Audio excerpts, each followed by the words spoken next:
Okay. Oh, that might be an idea. I'm lying Okay, down. let's take it from the top and run it. Don't take it from the top. I mean, yes, okay. But let's run it from there then. I can't go on, I really can't. Come on, let's do this bleeding record.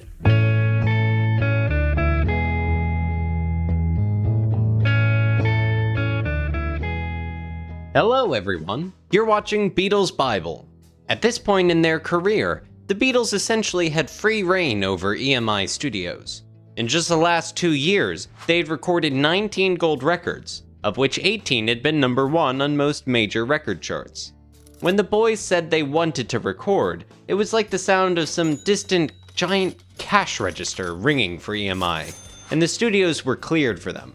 Every whim of theirs was catered to, like the royalty they had become. And when Ringo complained of the roughness of the toilet paper in the EMI bathroom, it made headlines in several daily papers. And with this enormous success came the mounting pressure.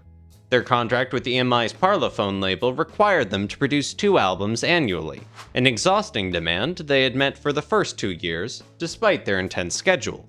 However, this time, they really felt the deadline for their next LP looming over them. Fresh off their second American tour, which concluded on August 31st, they set to work immediately, determined to produce enough new songs to complete their 6th album. This meant cranking 14 tracks, plus 2 additional ones for a year-end single.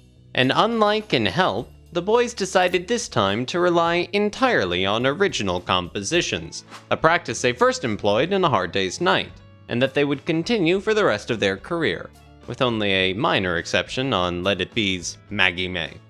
With the limited time and loads of confidence, they rose to the challenge, made the most of what they were given, and as we all know, they worked best under pressure. Join us as we go through the creation of the Beatles' Rubber Soul.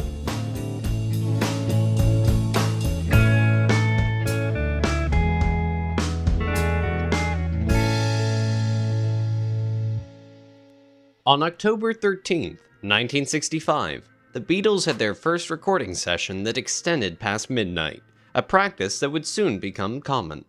By the end of that year, they frequently worked late to complete tracks for their Rubber Soul album before the deadline. By the following year, late-night sessions became the norm, with 25 out of the 33 sessions for Revolver running past midnight. The first song produced in this way was Drive My Car.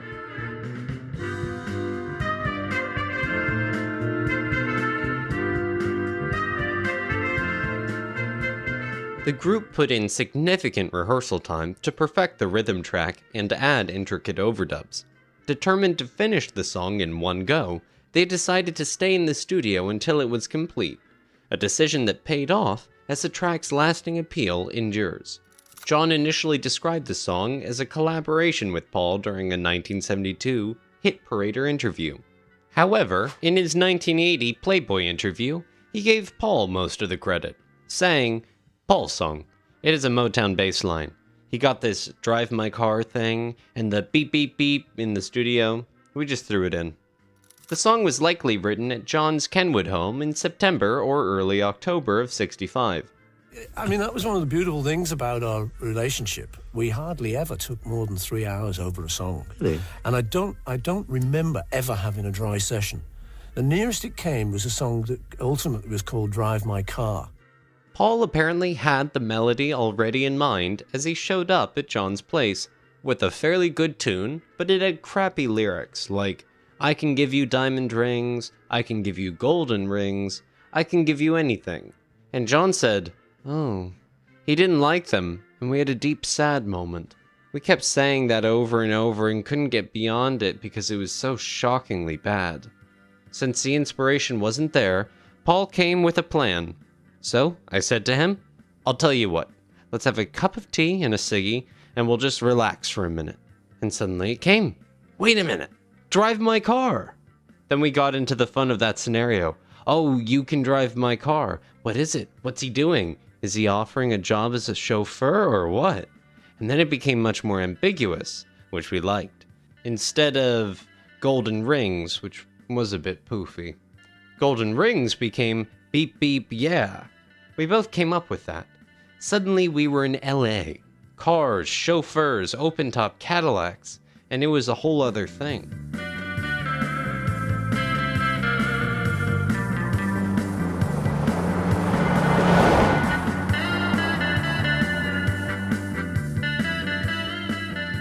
The process became more enjoyable as they crafted the story.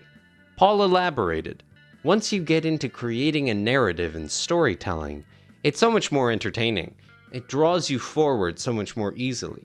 Now we were dramatizing the interviewing of a chauffeur. We got over that dry moment and finished the song. It became one that didn't get away, and its success had to do with getting rid of golden rings and heading to Baby You Can Drive My Car. Another change in lyrics was the phrase, and maybe I'll love you. The LA woman holding out a carrot to the man instead of an all-out promise of sexual gratification. Drive my car was an old blues euphemism for sex, so in the end all is revealed. Black humor crept in and saved the day. It wrote itself then. I find that very often, once you get a good idea, things write themselves. Paul was especially proud of the song's sense of humor. Just 2 days after recording, he referred to it when he told a music magazine, "We've written some funny songs with jokes in. We think the comedy numbers are the next big thing after protest songs." The session on October 13th, 1965, marked the second recording session for the Rubber Soul album, and it lasted 5 hours and 15 minutes, entirely dedicated to the recording Drive My Car. George explains the somewhat different atmosphere of this session. What Paul would usually do, if he had written a song, he'd learn all the parts for himself, and then he'd come into the studio and say, "Do this." He'd never give you the opportunity to come out with something. But on Drive My Car, I just played the line, which is really like a lick off of Respect, you know, the Otis Redding version. I played that line on the guitar, and Paul laid that with me on the bass. We laid the track down like that. Some confusion arises from George's statement that he played the bass line on Drive My Car. This has led some to believe that he played the bass guitar, but he clarified that he and Paul played the same part, with George on electric guitar and Paul on bass. George stated, "I used a Fender Stratocaster around the Rubber Soul time, on Drive My Car and those kind of things." After finishing the arrangement, 4 takes of the rhythm track were attempted before they got it right, take 4 being the only one that made it all the way through to the end of the song. The instruments used on the rhythm track consisted of George on electric guitar, Paul on bass, both basically playing the same part, and Ringo on drums. John's contributions were his lead and backing vocals and playing tambourine, which were overdubbed later. While the Beatles were receiving their MBEs at Buckingham Palace on October 26th, the stereo mix of Drive My Car was being prepared at EMI Studio 2. The song's intro continues to puzzle even seasoned musicologists, much like the opening of I Want to Hold Your Hand. Producer Mark Hudson, who worked with Ringo during his solo career, once asked the drummer about the unusual intro. Ringo admitted he couldn't explain it either.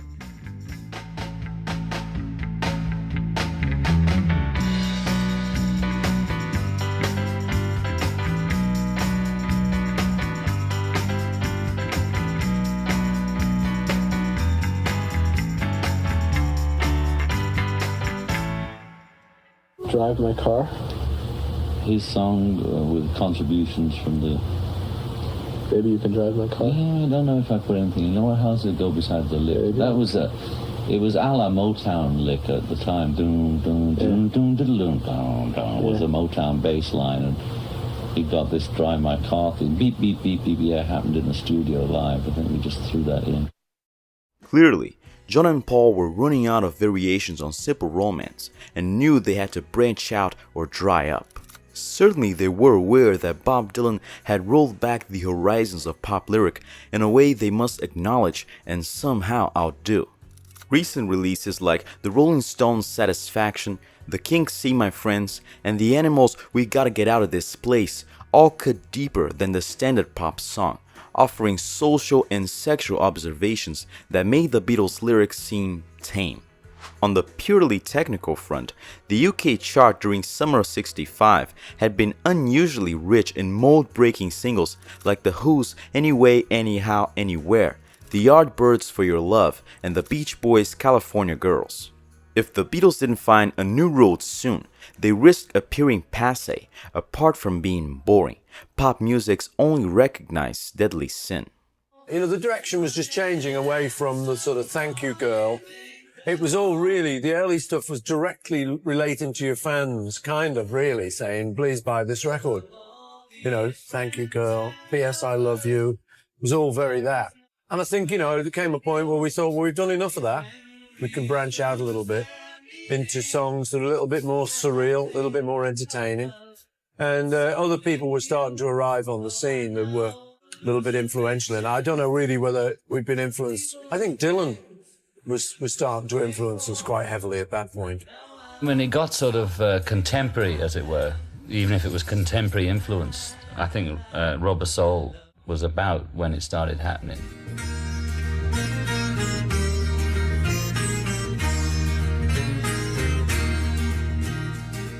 Norwegian Wood began to be written by John while he was on a skiing vacation in the Swiss Alps with Cynthia and producer George Martin and his wife between January 25th and February 7th. It was during this time that John was writing songs for Rubber Soul, George Martin recalls. And one of the songs he composed was a little tune he would play to me on his acoustic guitar. He'd say, "What do you think of this one?" The song was Norwegian Wood. Precisely how much Paul contributed to Norwegian Wood remains in dispute. Talking to Playboy in 1980, John claimed it as my song completely. It's 60-40 to John because it's John's idea and John's tune, Paul said. But I filled out lyrically and had the idea to set the place on fire, so I take some sort of credit. And the middle eight was mine. Those middle eights, John never had his middle eights. About the final line, "So I lit a fire," Paul explains. She makes him sleep in the bath, and then finally in the last verse, I had this idea to set the Norwegian Wood on fire as a revenge, so we did it very tongue-in-cheek. She led him on, then said, "You'd better sleep in the bath." In our world, the guy had to have some sort of revenge. I couldn't believe it, remembers Brian Wilson of the Beach Boys, adding, "The sitar in it blew my mind." It was such a mind-blower that we had this strange instrument on a record, Ringo says. We were all open to anything when George introduced the sitar. You can walk in with an elephant, as long as it was going to make a musical note. Anything was viable. After playing around with a sitar that was a prop on the set of their movie Help, George took his curiosity a little further later that year. Around that time I bought a sitar. I just bought like a cheap sitar in a shop called India Craft in London. And it was lying around. I hadn't really figured out what to do with it.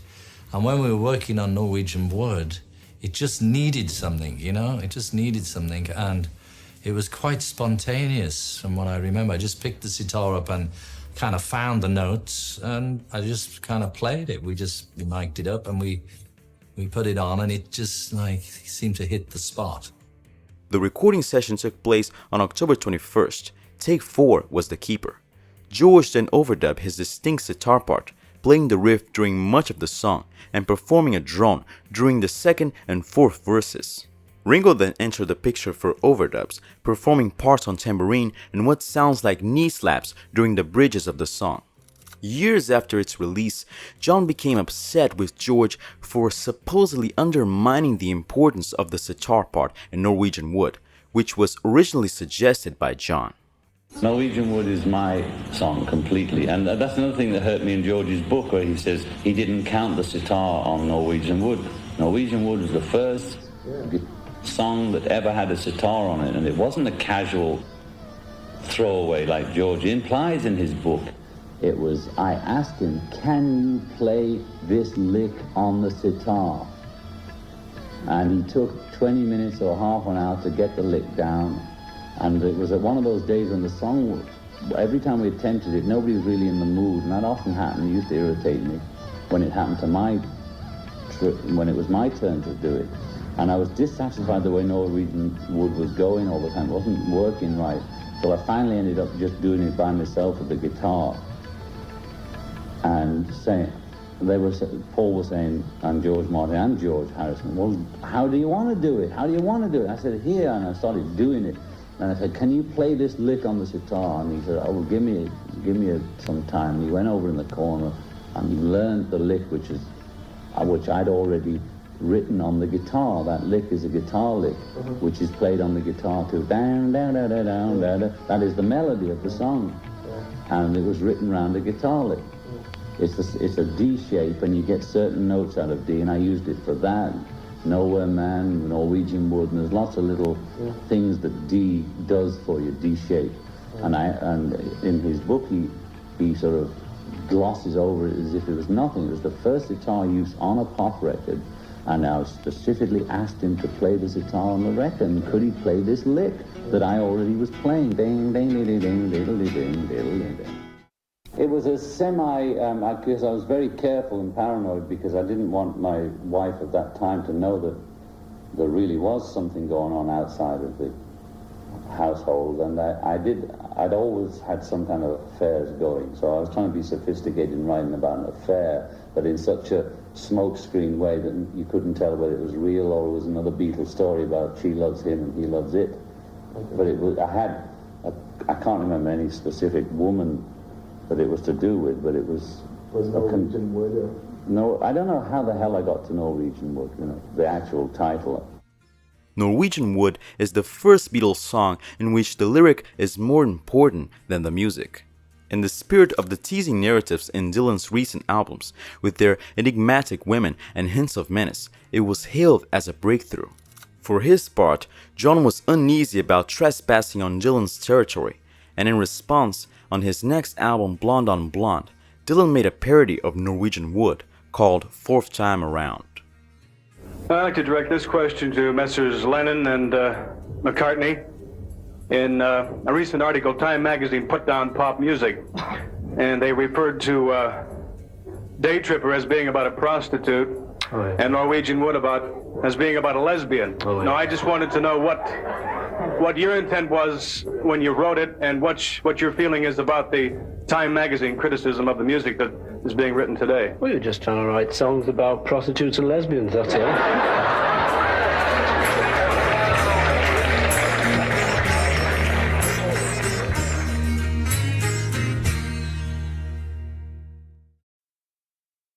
You know, everyone's got their... such a departure. I mean, that was... Rubber Soul. I don't know that. To me, all I can remember is that was a kind of straightforward album. But, you know, we were beginning... so acoustic, though. Yeah, I mean, that was very sounds daring. we were into. Yeah. I mean, you know, if you listen to, like, Hey, You Gotta Hide Your Love Away, that's John doing Dylan, basically. Because Dylan had just come out, and we were big fans of Dylan. So a lot of the things would be that kind of thing, you know. Rubber Soul was just like a funny title. You know, that's the sort of bit I remember most about it, just being a kind of catchy, silly title. Can I? A lot of people like that as an album. I haven't heard it, tell you the truth. It's got to be over 10 years. It was just around that period when we were all getting into various different kinds of music, and George's became Indian. I think all of us were listening to sort of classical and various types of music other than our own and our rock and roll kind of roots. And George just sort of moved into the Indian thing. I think he'd give you a better explanation of just sort of when it was. Well, actually, during the filming of Help, there was some Indian musicians in a restaurant scene, and I kind of messed around with the sitar then.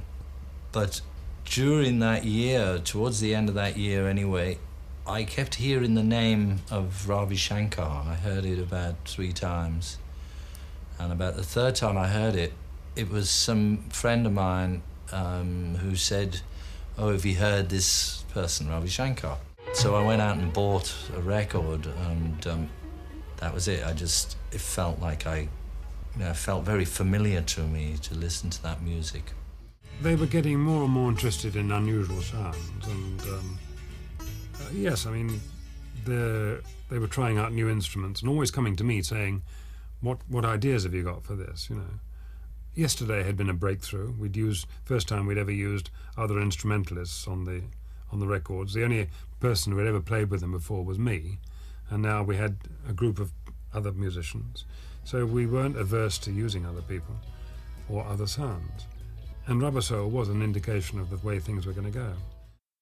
Assistant Neil Aspinall explained in October of '65, songs these days are no problem for the Beatles. It just seems to get easier every month. Of course, they have more time now.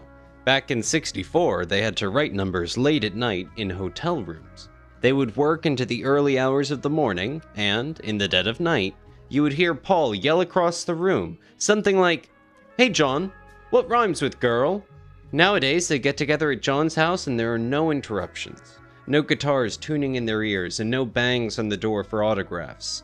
They have complete peace and quiet, and this is one big reason why they got half of the songs for these sessions written in 1 week, which is very good going.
On piano, George on the Fender Stratocaster, Ringo on drums, and John playing tambourine.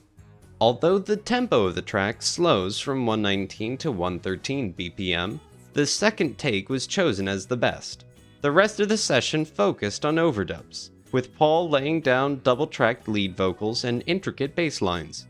John and George added harmonized backing vocals, including the falsetto "ooh la la la" lines, reminiscent of their work on Nowhere Man. They also provided harmonies for the "You Won't See Me" refrain and "No, I Wouldn't" phrases in the bridges. Mal Evans, the Beatles' road manager, played a single sustained note on the Hammond organ, which blends into the background during the final verse and outro. The Beatles were so pleased with his contribution that they credited him as Organ Evans on the album cover. Brian Wilson later remarked on the subtle organ part in his memoir, I Am Brian Wilson, a memoir, noting, "There's an organ drone in there, a note that's held down for the last third of the song or so. Those were touches they were trying, almost art music." At a time when most pop songs were around 3 minutes long, You Won't See Me pushed boundaries, running for 3 minutes and 22 seconds, 3:25 in mono. Though it would later be overshadowed by lengthier Beatles tracks like Hey Jude and I Want You, She's So Heavy, it demonstrated the band's willingness to experiment and expand the norms of pop music. Oh, I was so jealous. I was jealous of the Beatles. I couldn't believe how jealous I was of the Beatles. I couldn't believe it. I was so jealous. We were kind of like rivals, but we turned each other on, you know. It was like we inspired each other to do better. Do you remember the first time you heard Rubber Soul? I remember I heard it sometime in 1965. 1965, yeah. Late 1965. And I was smoking pot. I just tripped out on that album. I said, that's the coolest album I've ever heard in my life. Yeah. It blew me out so much. It sounded like a collection of Beatles folk songs. That's the best way I can describe it. Kind of like Beatles. I don't know, just something very special how all the songs kind of were like a collection of songs that belong together, like Pet Sounds. Love was a recurring topic in all of Lennon McCartney's songs until 1965. Some songs explored this theme more than others, such as If I Fell and You Can't Do That. But by Rubber Soul time, after experiencing acid and the changing tide of the 60s, the time had come to expand, and no one was better than John to do so. The Beatles would go on to greater and better things after Nowhere Man set the pattern. After Help and I'm a Loser, Nowhere Man is the third of John's admissions of his own sense of inadequacy. It's a commentary of himself during his Fat Elvis phase, separated from reality, feeling the need to project a public persona predetermined by Beatlemania, lost in the multi-room seclusion of his mansion, and progressively destroying his identity with the ruining tide of drugs. Towards the end of the production for Rubber Soul, John and Paul had difficulties in coming up with new songs. Similar to Paul's Yesterday, Nowhere Man seems to have been received by John by divine inspiration. I'd spent 5 hours that morning trying to write a song that was meaningful and good, and I finally gave up and lay down, and Nowhere Man came, words and music, the whole damn thing, as I lay down in the other room away from where I wrote the songs. I thought of myself as Nowhere Man, sitting in his nowhere land, John said about writing it. He told me later that he'd written it about himself. Paul once revealed about the track, feeling like he wasn't going anywhere. I think it was actually about the state of his marriage. It was in a period where he was a bit dissatisfied with what was going on. He treated it as a third-person song, but he was clever enough to say, "Isn't he a bit like you and me?" Me being the final word. That was one of John's better ones. As was common during these sessions, amazing songs were being completed left and right, and Nowhere Man was completed in just 2 days. After rehearsing for a while, the Beatles went into EMI Studio 2 on October 21st, 1965, the 6th day of recording Rubber Soul, to begin work on it. According to author Mark Lewison's account in the Beatles recording sessions, the original arrangement had a complex idea to open the song with John, Paul, and George performing high register 3-part harmony. You should talk in a higher voice because the camera makes you sound weird. Higher? Okay. I have come to the conclusion that the Sabre Corporation may be overlooking certain safety regulations. This idea would be later abandoned, but after 2 failed attempts, it was apparent that they needed to rethink the arrangement and start from scratch. They returned to EMI Studio 2 the following day, October 22nd, for a 9-hour session to finish Nowhere Man, with John providing acoustic rhythm guitar, Paul bass, and Ringo drums. George seems to have sat out the entire rhythm track, as there's only one acoustic guitar heard. Take 4 was deemed the best. Overdubbing then started, first emphasizing the vocal harmonies of John, Paul, and George, with the help of George Martin's arranging skills. It was agreed to do the introduction in their usual vocal ranges a cappella, scratching the high register harmonies idea from the previous day. Since the song ultimately revolves around the vocals, John, Paul, and George all double-tracked their parts afterward to provide even more depth. George then added electric guitar phrases to the conclusion of every verse and bridge. By the time to do the guitar solo overdub, George and John had actually played it in unison through 2 small amps on their identical Sonic Blue Fender Stratocasters, with a microphone sitting between the amps. Years and years later, while recording the album Double Fantasy, John reused the same technique for the guitar solo of I'm Losing You. I played that strat a lot on that album, George once commented. By this time, the Beatles were becoming more and more audacious in the studio, pushing for a more brash sound for their guitars. For us, the worst thing was to be bored. We're young, 20-year-olds. And we've already got some success. So we've got the excitement of youth and the sort of speed of youth. Yeah. And a lot of the engineers come up with us. Yeah. So they knew how stupid we were and how cheeky we were and how ambitious we were. And it rubbed off, saying to him, come on, get more of this, more of this, more of this, more of that. And he'd kind of, they'd get a little look on their face like, we're all naughty boys. We're going to actually break a few rules here. Yeah. And if it worked, we'd go, yes. Remember a song called Nowhere Man?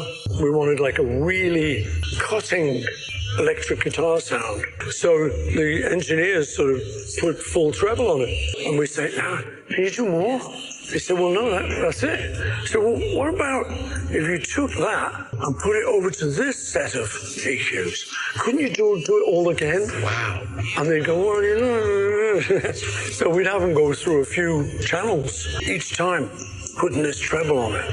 Have a bit more freedom and allow ourselves more freedom, and George Martin allowed us more freedom. So we could then kind of push the envelope a bit. After that, the song was all done, another classic made in just 2 days. It's interesting to note that Nowhere Man was played during the Beatles' last live concert at Candlestick Park on August 29th, 1966. About this performance, their press officer at the time, Tony Barrow, recalls, there was a sort of end-of-term spirit thing going on, and there was also this kind of feeling amongst all of us around the Beatles that this might just be the last concert that they will ever do. I remember Paul casually at the very last minute saying, have you got your cassette recorded with you? And I said, yes, of course. Paul then said, tape it, will you? Tape the show. Which I did, literally just holding the microphone up in the middle of the field. As a personal souvenir of the occasion, it was a very nice thing to have. This recording has been available on bootleg releases over the years. In hindsight, this groundbreaking yet simple song that emerged from John's existential crisis seems very profound and all-encompassing lyrically. As the Beatle who followed the trend of expressing his feelings and views through his tunes, John was ready to move past the pop song formula, and after Nowhere Man, nothing was the same.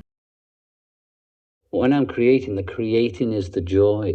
The song coming in, oh my God, what's this doing? It's writing itself. It's like I'm watching somebody else doing it. Yeah, I use Nowhere Man as an example simply because I remember I struggled all morning, about 6 hours to write a song the day I wrote Nowhere Man in 1964 sometime. And I finally gave up. We've all experienced this on different levels. I lay down on the couch, I was really depressed. Can't write a song.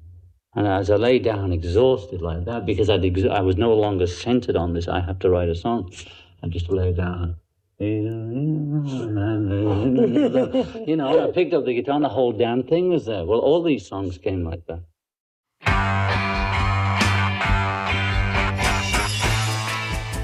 George's growth as a songwriter became clear with the release of Rubber Soul. His first song, Don't Bother Me, was on the With the Beatles album 2 years earlier, but it took him 21 months to share more songs on the Help soundtrack. The 2 songs he wrote for that album, I Need You and You Like Me Too Much, were typical of Beatlemania at the time. However, Think for Yourself showed a new level of confidence in his lyrics that George hadn't reached before. While John and Paul were evolving as songwriters, George matched their creativity with this, only his 5th published song. The depth and complexity of Think for Yourself indicated he had much more to say. It's clear he was addressing someone specific in the song, but he never revealed who it was. In his 1980 book, I Me Mine, he said, it must be about somebody from the sound of it, but all this time later I don't quite recall who inspired that tune. Probably the government. On November 8th, the Beatles began a 6-hour recording session at EMI Studio 2. After rehearsing, they recorded the rhythm track for Won't Be There With You in one take, with George on electric guitar, Paul on bass, and Ringo on drums, but no vocals yet. After completing that, they started recording the overdubs, starting with the lead and harmony vocals. During the recording of this overdub, George Martin employed an uncommon method. He recorded the Beatles' attempts to perfect their vocals on a separate cassette. And go where you're going. I only did it once. To... First take, you know. Now I've got it in my bleeding mind for remembering it. I will have a cup. It's not clear why this was recorded, although George Martin might have believed that they might say something funny enough to make it into that fan club release, because they were scheduled to record their third Christmas record on this day, which was completed after the song was finished. It was chosen to record each harmony portion of the song independently, with John having the most difficulty because it took them a long time to perfect. I'm sorry, sometimes I feel less than useless at these sessions. I really do. Of course, Cynthia understands. I often talk to her about it when we get home. I say, sometime, you know, Cynthia, I just can't get the note. Yeah. Well. She understands a lot of things like You that like because it, she yeah. went to Bali. Yeah. For our holidays. It was decided to continue the process of double-tracking the lead and harmony vocals as a separate overdub, as soon as this one was finished. John added further overdubs on the Hammond RT3 organ. Ringo added percussion and maracas, and the song's most distinctive feature, the fuzzbox, was added.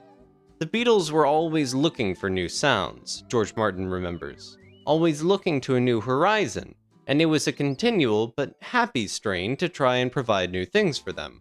They were always waiting to try new instruments, even when they didn't know much about them. Paul used a fuzzbox on the bass on Think For Yourself, George Harrison explains. When Phil Spector was making Zippity Doo Dah by Bobby Sox and the Blue Jeans, the engineer who'd set up the track overloaded the microphone on the guitar player, and it became very distorted. Phil Spector said, "Leave it like that. It's great." Some years later, everyone started to try and copy that sound, so they invented the fuzzbox. We had one and tried the bass through it, and it sounded really good. Gary Hurst created the Tone Bender, the device that was used on Think For Yourself. Hurst gave the unit to the boys in person sometime in '65, though they experimented with an earlier marketed version of this device in '63, the same box used by the Stones on I Can't Get No Satisfaction. Although engineer Ken Townsend adds that they employed an EMI-made distortion gear at times, it was not used by the Beatles until later. Within the framework of this song, we see a strident step away from, rather than modification of, an existing song structure. Yes, there are verses and choruses, but the chord patterns and melody lines George introduces are hardly of the predictable sort. The combination of the melody line, the harmonies, and the bass line even has you question whether the song is in G major or G minor. John apparently had trouble identifying this as well, since, when he was playing the acoustic guitar while they were rehearsing the harmonies, George had to correct him because he was playing G minor instead of G major. Going by the assumption that he did write the song about the government, it sounds as if George is addressing Parliament from behind a lectern after being told he has the floor. "I've got a word or two to say about the things that you do," he begins. He describes political campaign promises as lies about the good things that we can have if we close our eyes. Even though he is able to state his case, he realizes that his argument is futile because they are just going to cause more misery. In what is arguably one of the only pop songs that contains the word opaque, George apparently infers that his government's mind is dull and stupid. Therefore, it should try thinking more. However, he has hope that things can turn around. The future still looks good, he continues, as long as they rectify all the things that they've been doing.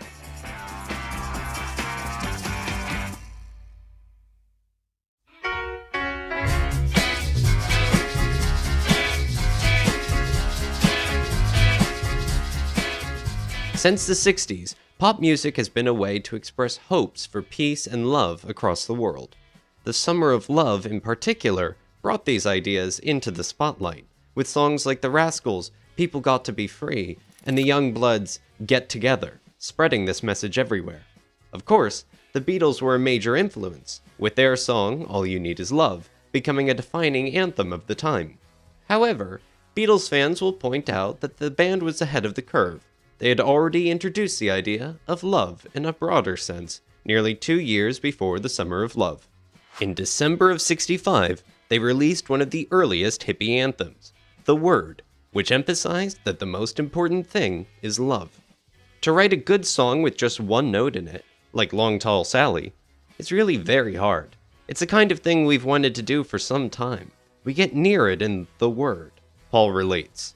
As history shows, love became the buzzword of the psychedelic era, which apparently wasn't an accident. The realization that a universal or brotherly love is possible and constitutes man's best, if not only hope, according to the Masters in Houston study, entitled The Varieties of Psychedelic Experience, was shown to be a result of drugs such as LSD, which John and George had already experienced numerous times by November of '65. Rubber Soul was the first one where we were fully fledged potheads, George reveals. This is not to say that the song was written while under the influence. Paul explains, "We normally didn't smoke when we were working. It got in the way of songwriting because it would just cloud your mind up. Oh, shoot, what were we doing? It's better to be straight." There was only one song where that happened. It was called The Word, but I didn't think it was that good. It sort of dawned on me that love was the answer, John said. When I was younger, on the Rubber Soul album, my first expression of it was a song called The Word. In the good and the bad books that I have read, whatever, wherever, the word is love. It seems like the underlying theme to the universe. Everything that was worthwhile got down to this love thing. It's been the same forever. I don't think it will ever change. I want to be that. I want to be as loving as possible. The Word was written together, but it's mainly mine, he said in 1980. It took just 3 takes to perfect the rhythm track. Taped at the end of the evening, before going on to record the final version of I'm Looking Through You in the early hours. The Word was a late lucky strike in the Rubber Soul sessions. A D Dorian blues with a 4-bar bridge, its rhythm shows the distant influence of contemporary soul singles like Wilson Pickett's In the Midnight Hour and James Brown's Papa's Got a Brand New Bag, then prominent in the UK charts. Though the Beatles' absorption of elements from Black American music was so idiosyncratic as to be undetectable, they always assumed that these influences were blatantly obvious, hence the feeble pun of the album's title. Several overdubs were made to finish it. Paul added a lively bass guitar part, while Ringo contributed 2 separate maraca overdubs, and George Martin played a haunting harmonium during the instrumental break and the song's ending. A significant amount of vocal overdubbing was done as well. Paul, John, and George recorded 2 layers of harmonies, one in a standard range and another in falsetto for the last 2 verses. Paul also layered another falsetto harmony during the maraca and harmonium overdubs. John added his lead vocals as an overdub and then double-tracked them. In total, approximately 9 vocal tracks were overdubbed onto the rhythm section to create the final sound. As explained in Paul's book, Many Years From Now, Yoko Ono visited Paul's house in 1966 to ask for a song manuscript to give as a birthday present to American composer and poet John Cage. While Paul declined the proposal, John handed over his copy of the lyric sheet for The Word, and the rest was history.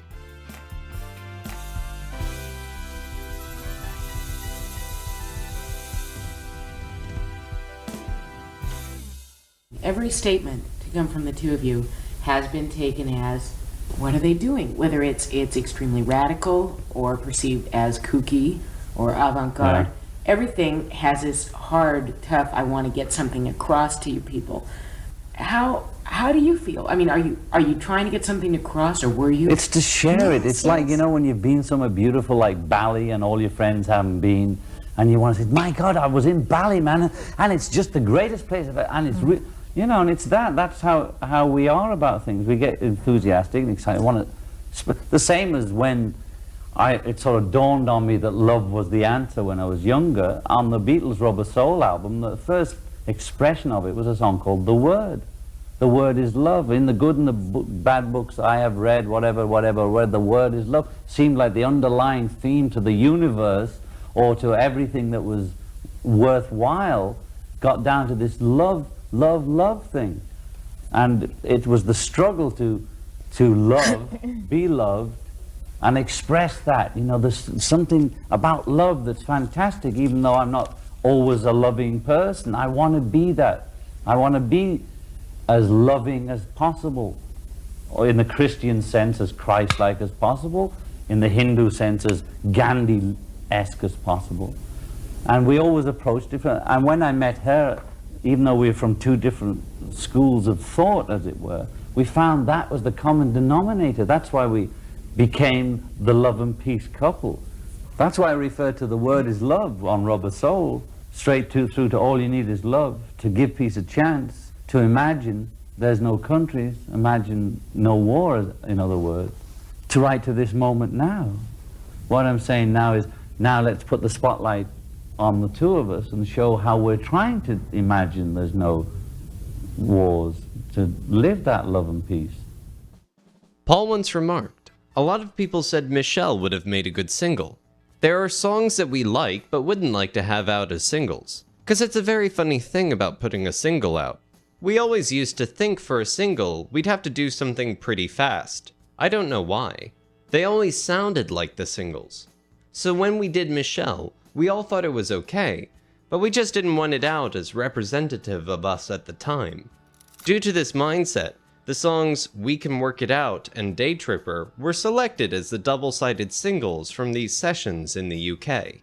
Meanwhile, Capitol Records in the US, always on the lookout for potential singles, chose Nowhere Man as their pick, which turned out to be a hit 3 months later. Unbeknownst to them, radio stations nationwide would heavily feature Michelle on their playlists. This came as a surprise, especially considering Rubber Soul was the first Beatles album without an obvious hit single. American listeners, intrigued by the album's content, found Michelle to be the most commercially viable track for radio play. Following the success of Paul's ballad Yesterday, which had topped the Billboard Hot 100 just a month before, Michelle was warmly embraced by the public.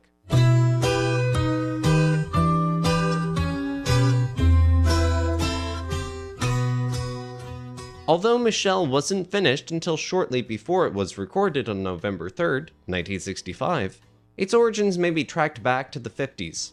All my first songs were written on the Zenith, Paul remembers. Songs like Michelle and I Saw Her Standing There. It was on this guitar that I learned 20 Flight Rock, the song that later got me into the group The Quarrymen. There used to be a guy called Austin Mitchell who was one of John's tutors at art school, and he used to throw some pretty good all-night parties. You could maybe pull girls there, which was the main aim of every second. You could get drinks, which was another aim, and you could generally put yourself about a bit. I remember sitting around there, and my recollection is of a black turtleneck sweater and sitting very enigmatically in the corner playing this rather French tune. I used to pretend I could speak French because everyone wanted to be like Sacha Distel or Juliette Gréco. So I used to sit around and murmur. And the song Michelle, which was just really just me at parties, mainly at art school parties. John went to art school. And so me and George were like the young kids who were kind of, you know, crashing the party. John would say, "You can come along, all right?" So we'd wear kind of a black roll neck sweater to try and look very French.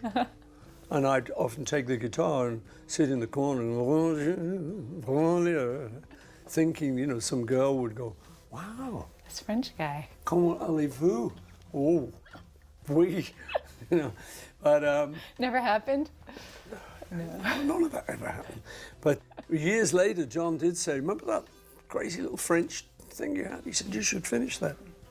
So I finished it. You added Michelle at that point, or you were singing that so back when you were there were no trying to... words. It was rendezvous.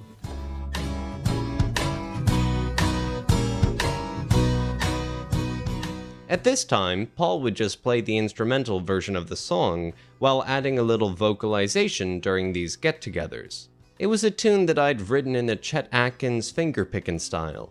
There was a song he did called Trombone with a repetitive top line, and he played a bass line whilst playing a melody. This was an innovation for us. Even though classical guitarists had played it, no rock and roll guitarists had played it. Based on Chet Atkins' Trombone, I wanted to write something with a melody and a bass line in it, so I did. The other interesting point was there's a very jazzy chord in it. Michelle, my belle, that second chord. That was a chord that was used twice in the Beatles, once to end George's solo in Till There Was You, and again when I used it in this. It was a chord shown to us by a jazz guitarist called Jim Greddy, who worked behind the counter at Frank Hesse's, where we used to buy our instruments on the Never Never in Liverpool. So Jim Greddy showed us this one great hand-fisted jazz chord. Bloody hell. George and I learned it off of him. Paul's McCartney 3-2-1 series provided another source of inspiration. The other thing was, because I had the Frenchy thing in my mind, Edith Piaf did a record, Milord. I was kind of going off the back of that. Interesting, it was a big hit because it was out of left field. Whereas all the other songs you sort of knew what genre they were. This one was French. And had this interesting, no, no, no, no, milord. The idea of a girl sort of talking to a guy about milord. We didn't quite get it, but it was nice. And then she slows down, dun, dun, dun, dun, milord, does that trick. Over the years, this instrumental was never given any real attention, but it was resuscitated since they realized they needed to write a lot more original music for Rubber Soul. Paul continues, John said, "Do you remember that French thing you used to do at Mitchell's parties?" I said, "Yes." He said, "Well, that's a good tune. You should do something with that." We were always looking for tunes, because we were making lots of albums by then, and every album you did needed 14 songs, and then there were singles in between, so you needed a lot of material. It was then that Paul's friendship with buddy Ivan Vaughan, who first introduced Paul to John in 1957, came in handy. Ivan's wife, Jan, was a French teacher and helped him a lot.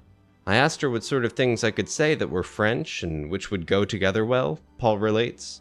It was because I'd always thought that song sounded French that I stuck with it. I can't speak French properly, so that's why I needed help in sorting out the actual words. John remembered. Going French was Paul's idea. Jan Vaughan remembers. He asked me if I could think of a French girl's name, with 2 syllables and then a description of the girl that would rhyme.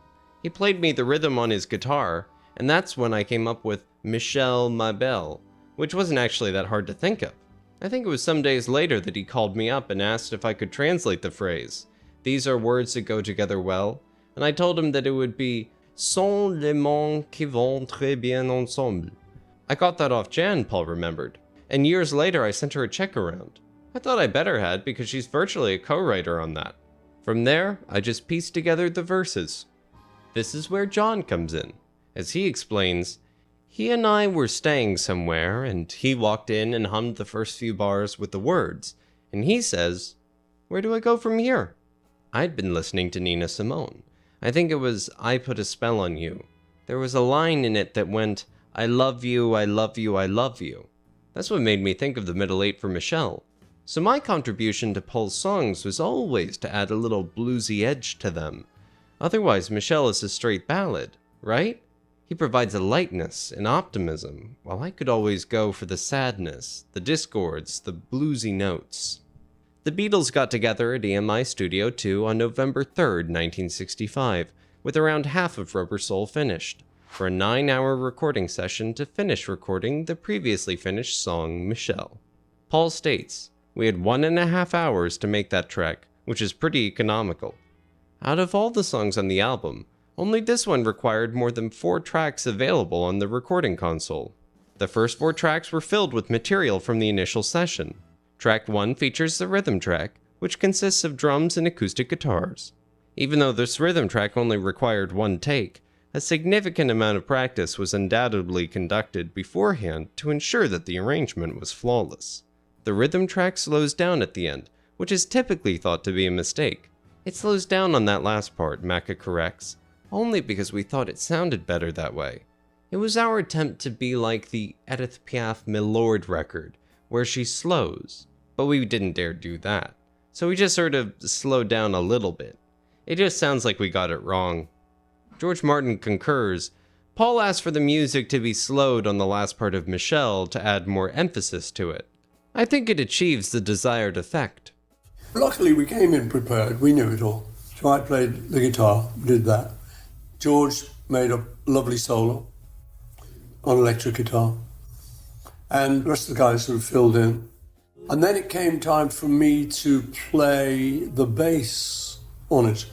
And again, these little tricks that had sort of got loaded in my sort of consciousness, like all my life, just musical ideas that I'd heard that I could pull from my subconscious and sort of use them. What I like particularly on that is where the chords are descending in the C minor thing that it is now the verse thing. Until I do, I'm telling you, no. It goes boom, ching, boom, ching, boom, ching, boom, ching, boom, dum, dum. While that's happening, don't you, I go dum, dum, dum, dum, dum, instead of kind of going boom, boom, or boom, boom, boom. So going with it, I go against it with the bass, which I was very satisfied with. Paul's lead vocal was heard on track 2.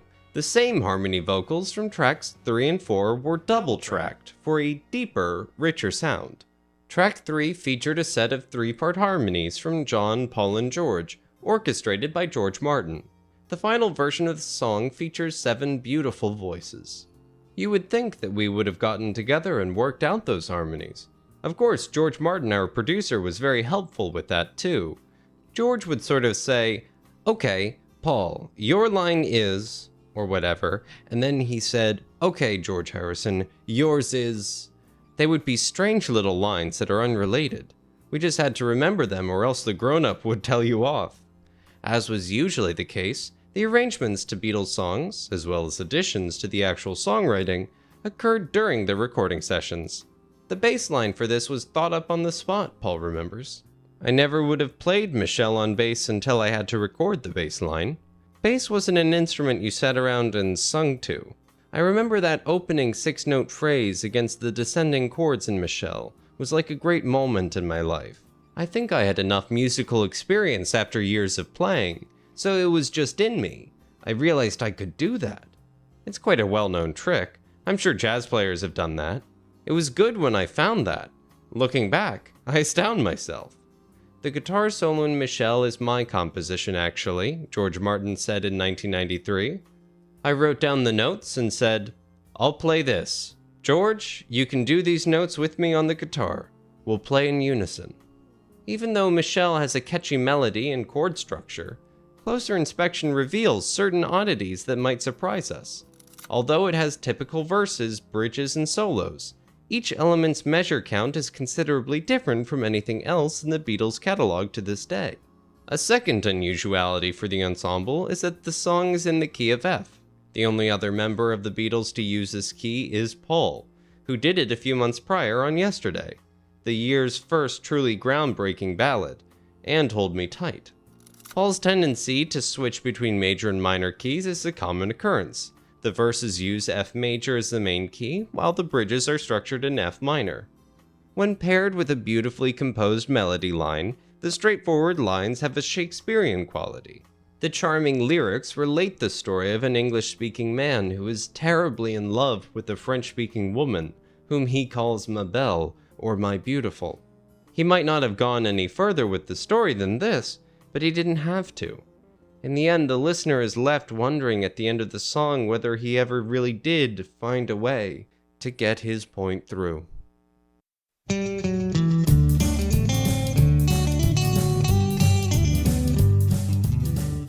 Ringo's feature on Rubber Soul, What Goes On, has the same sloppy country and western ambiance as Act Naturally.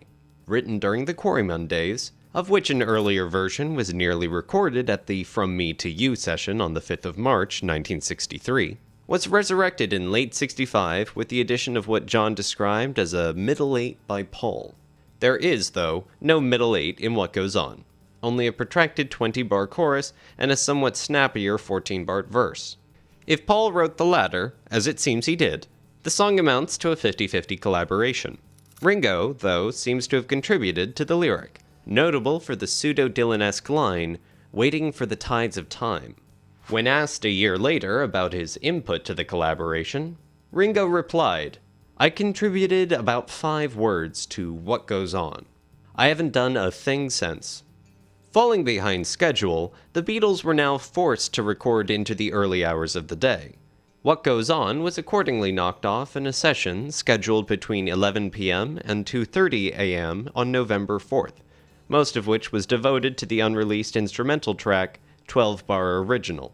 Ringo sings dolefully, George trots out his Chet Atkins cliches, and another 2 minutes and 45 seconds are filled. Given Ringo's love for country music, it made perfect sense for Lennon and McCartney to apply their original compositions only rule to create a country and western tune for him to sing on. The success of Act Naturally from the previous record likely inspired them to rework another in the same style, even imitating the rhythm and structure of the Buck Owens hit, including the 3-note guitar intro. While What Goes On may not have the polish or confidence of Act Naturally, it still highlights the Beatles' remarkable versatility and ability to adapt to any musical challenge. The last number to be recorded for Rubber Soul, Girl, is John's answer to Paul's Michelle. Moving lazily from C minor verse to E flat major chorus, Girl's capoed guitars suggest both bouzoukis and the Viennese mandolins and accordions the group must have heard on the radio during their Hamburg sessions in 1960 to 1962. Faithful to its idiom, the world-weary lyric is one of John's most polished ones. Reminiscing in 1980, he observed that the song's dream girl had been a recurring fantasy, and that he had finally found her in Yoko Ono. His ideal, an enigmatic bohemian artist a la Juliet Greco, may have been partly fulfilled by his friend Stuart Sutcliffe's German girlfriend Astrid Kirchner, and her image may lurk in these verses too.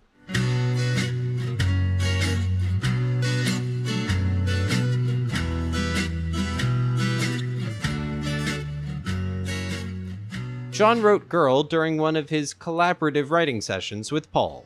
What's interesting is that it appears that the lyrics came first and the music followed later. He remarked, "When Paul and I wrote lyrics, we used to laugh about it like the Tin Pan Alley people would. It was only later on that we tried to match the lyrics to the tune." Paul recalls, "It was John's original idea, but it was very much co-written. I remember writing The Pain and Pleasure and A Man Must Break His Back. It was all very working on the chain gang. So I credit that as being toward John, but I put quite a bit in. It wasn't one that came in fully finished at all." Girl, Run for My Life I always hated, I don't know, because it was one of them I knocked off just to write a song, and it was phony. But Girl's real. There's no such thing as the girl, she was a dream, But the words are all right, It's about, was she taught when she was young that pain would lead to pleasure? Did she understand it? All that. The sort of philosophy quotes was reasonable. I was thinking about it, when I wrote it. It wasn't just a song. And it was about, that girl that happened to turn out to be Yoko in the end, but the one that a lot of us were looking for, There's many songs I forget like that, that I do like. John provided further insight into the dream girl, stating, "I've always had this dream of this particular woman coming into my life. I knew it wouldn't be someone buying Beatles records. I was hoping for a woman who would give me what I want from a man intellectually. I wanted someone I could be myself with." Surprisingly, the lyrics of Girl also have a spiritual aspect. As John elaborated, "I was trying to say something or other about Christianity, which I was opposed to at that time because I was brought up in the church. I was pretty heavy on the church in both books, but it was never picked up, although it was obviously there. I was talking about Christianity, and that you have to be tortured to attain heaven. It was this Catholic Christian concept, to be tortured and then it'll be all right, which seems to be true, but not in their concept of it. I didn't believe in that you have to be tortured to attain anything. It just so happens that you are." This perspective can be partially attributed to John's reading habits, particularly his interest in religious literature, such as Nikos Kazantzakis' 1960 novel, The Last Temptation of Christ. John's critical view of religion also came to light in his interview with Maureen Cleave for the London Evening Standard, during which he made his controversial statement that the Beatles were more popular than Jesus. On November 11th, the boys entered EMI Studio 2, prepared for a long session to finish the album, no matter how long it would take. They began working on the rhythm track for Girl around 11 p.m. For the rhythm section, only 3 Beatles participated: John on acoustic guitar using a capo, Paul on bass, and Ringo on drums with brushes. No vocals were recorded during this phase, as those would be added later through overdubbing. The second take of the rhythm track was deemed the best, and numerous overdubs followed. John's lead vocals were overdubbed first, including a distinctive element new to Beatles recordings. As Ringo fondly remarked, "Girl was great, weird breathy sound on it." Paul explains, "My main memory is that John wanted to hear the breathing, wanted it to be very intimate. So George Martin put a special compressor on the voice, then John dubbed it." In another instance, Paul said, "I remember John saying to the engineer, Norman Smith, when we did Girl, that when he draws his breath in, he wants to hear it. The engineer then went off and figured out how to do it. We really felt like young professionals." Further overdubs were made, including 3 guitar parts by George. Ringo also contributed an unusual cymbal overdub, striking and immediately silencing the cymbal during the 4th verse, while George's acoustic guitars played in the background.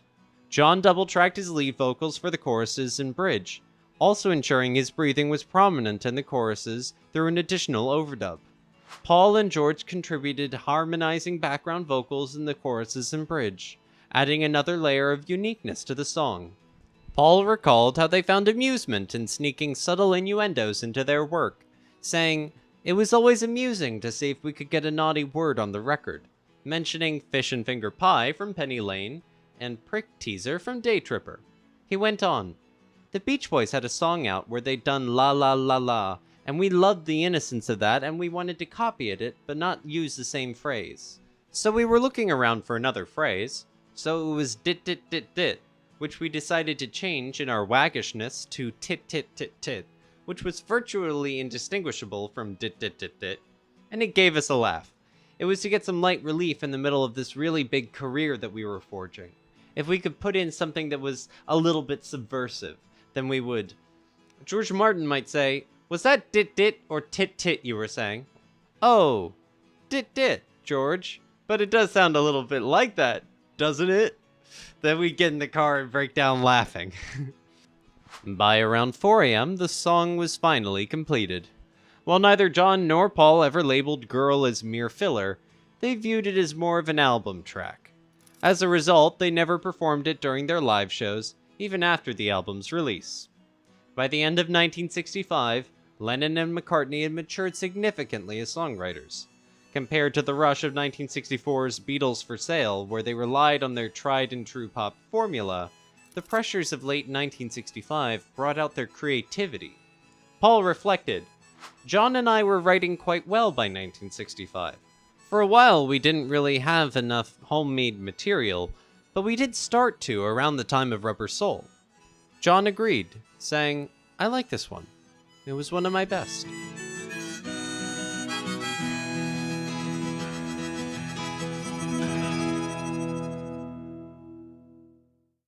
There I was on a classic LSD bummer.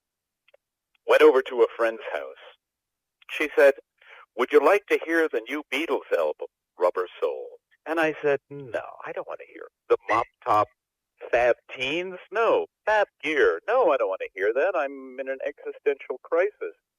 And she said, "I think you'll like this. Take a look at the album." And I looked at the album cover and realized, my God, they were stoners. You could see it in their eyes, and they're all looking down at me. And then there's a song on the album called "I'm Looking Through."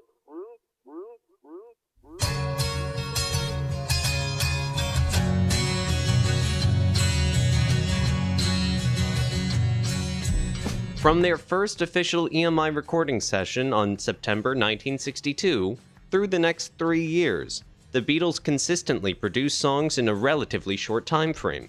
A typical 3-hour session could yield 1, 2, or even 3 finished tracks. Hell, their first album was recorded in just 1 day. But by late '65, the situation had shifted significantly. In the early days, George Martin had an assistant who would go through rehearsals with us, Ringo remembers. and George would just come in for the take to push the tape button. That changed and he was there all the time. And then, as we went on, we would just be playing and playing great, and we'd say, "Did you get that, George?" I believe we taught George Martin how to keep the tape rolling. He lost that old attitude that you only press the button when you're going to do the take. We began to have the tape rolling all the time, and we got a lot of good takes that way. There was a lot of experimentation on Rubber Soul, influenced, I think, by the substances. George Martin knew about it and used to get annoyed. Well, not really annoyed, he would just go, "Oh God," because things would take a little longer. George also discussed the reasons why the album required extra time. We did spend a bit more time on it and tried new things, but the most important thing about it was that we were suddenly hearing sounds that we weren't able to hear before. Everything was blossoming at the time, including us because we were still growing. The extended time required became particularly clear during the production of Paul's recent track, "I'm Looking Through You." While it wasn't unusual for the Beatles to revisit a song in a later session, or even start from scratch on a later day, this song proved to be different. They ended up working on it during 4 separate sessions, creating 3 distinct versions before being satisfied with the result. This process took a total of 18 hours spread across 4 days, making it the longest they had ever spent on a single song at that point. Although they had later developed a pattern of spending longer stretches in the studio, this marked the first instance, beginning work on October 24, 1965, and not concluding until November 11th that year. When asked about the song, John simply said, "Paul, he must have had an argument with Jane Asher." John's recollections were correct, as Paul explains. As is one's wont in relationships, you will from time to time argue or not see eye to eye on things, and a couple of the songs around this period were that kind of thing. This one I remember particularly as me being disillusioned over her commitment. Jane Asher, who had been living with Paul at her family's residence at 57 Wimpole Street in London since November 1963, was focused on advancing her acting career. This pursuit often required her to spend significant time away in Bristol. Paul continues, "She went down to the Bristol Old Vic quite a lot around this time." Suffice it to say that this song was probably related to that romantic episode, and I was seeing through her facade, and realizing that it wasn't quite all that it seemed. I would write it out in a song, and then I'd have got rid of the emotion. I don't hold grudges, so that gets rid of a little bit of the emotional baggage. I remember specifically this one being about that, getting rid of some emotional baggage. "I'm looking through you, and you're not there." I knew I was selfish. I caused a few rows. Jane went off and I said, "Okay then, leave, I'll find someone else." It was shattering to be without her. That was when I wrote "I'm Looking Through You." They devoted October 24th to recording Paul's latest composition. The first 4.5 hours were spent creating the rhythm track, which obviously included much rehearsal, since only one complete take was accomplished during this period of time. At 7 p.m. they began the overdubs, which included maracas, bongos, Hammond organ, double-tracked lead vocals from Paul, and harmony vocals from John and hand claps. A unique feature of this recording is the back-and-forth interplay between acoustic and electric arrangements. The song starts out with a mellow acoustic feel, only to surprise you in the final 4 measures by jumping into a raucous, harder sound. This is repeated throughout the song, with the solo sections predating the Monkees' stabbing organ sounds and swinging electric guitar solos. However, someone, likely Paul, was dissatisfied with the initial recording. As a result, on November 6th, it was decided to dedicate a day to re-recording the song. This led to a more acoustic version of "I'm Looking Through You." To complete the track, Paul added a bridge to the arrangement. In his book, The Beatles Recording Sessions, Mark Lewison describes this version as perhaps a little too fast and frenetic, which could explain why neither of these 2 takes from that day have ever been released, not even on bootlegs. Determined not to abandon a good song, and with the album deadline looming, they revisited the track on November 10th. By this point, the band was well acquainted with the song, so only 1 take was needed to secure the rhythm track. Then, on the morning of November 12th, they added the final overdub, consisting of Paul's lead vocals, John's harmony vocals, George on lead guitar, Paul playing a lead guitar riff at the end of each verse, Ringo stabbing a chord on the Hammond organ in the final measures of each verse, and Paul double-tracking his lead vocals. Paul's lyrics, while expressing his frustration over his girlfriend's absence, are crafted with more artistic flair than direct autobiography. He sees through her reasons for being away, Jane Asher's desire to pursue her acting career, believing that she really just wants distance from him. In a figurative sense, he asks, "Where did you go?" as if she had become transparent. Though she physically hasn't changed, he angrily declares, "You're not the same." Even her calming voice on the phone fails to convince him otherwise, as he claims her words aren't clear. After all, he's learned the game. The third verse introduces some intriguing imagery, noting how she used to be above him, but not anymore. This likely reflects how Paul once held her in high regard, but now sees her as no different from the shallow women he often encounters. The only part of the song that is straightforward, without poetic embellishment, is the bridge. "Why do you not treat me right?" he pointedly asks. His next line reveals doubts about the future of their relationship. Love has a nasty habit of disappearing overnight. Some interpret this as a warning that Paul will move on if things don't improve, but the melancholy melody and chord progression suggest more vulnerability than vengefulness. Paul wasn't typically known for revealing much of his personal life through his songwriting. As Barry Miles notes in Many Years From Now, Paul usually preferred to make his songs more universal.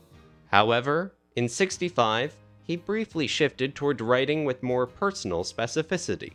Interestingly, the three songs in question, We Can Work It Out, You Won't See Me, and I'm Looking Through You, all reflect the emotional turbulence he was experiencing in his relationship with Jane Asher. It seems that the changes in their relationship affected him enough that he addressed the situation not once, but 3 times in his music, something quite rare for him. Fortunately, this difficult period for Paul resulted in 3 standout tracks from the Beatles' mid-career, which he can still perform in concert today, without, as far as we know, any lingering emotional pain.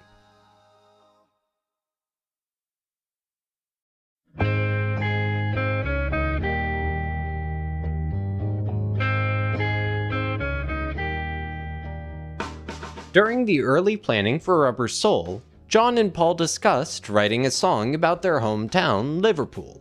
Around the same period, journalist Kenneth Alsop, whom John respected, questioned why his song lyrics didn't incorporate the sharp wit seen in his books In His Own Right and A Spaniard in the Works. This challenge inspired John to begin working on a song recounting a bus ride from his childhood home on Menlove Avenue to Liverpool's city centre, mentioning local landmarks and neighborhoods along the way, including Penny Lane.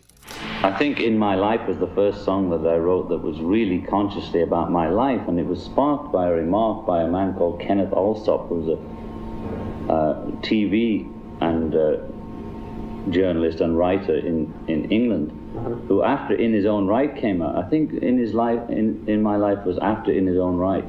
I think if you check whatever one would have to check to do that. I did an interview about the book In His Own Right with him. I think he wrote for The Observer, I couldn't be quite sure.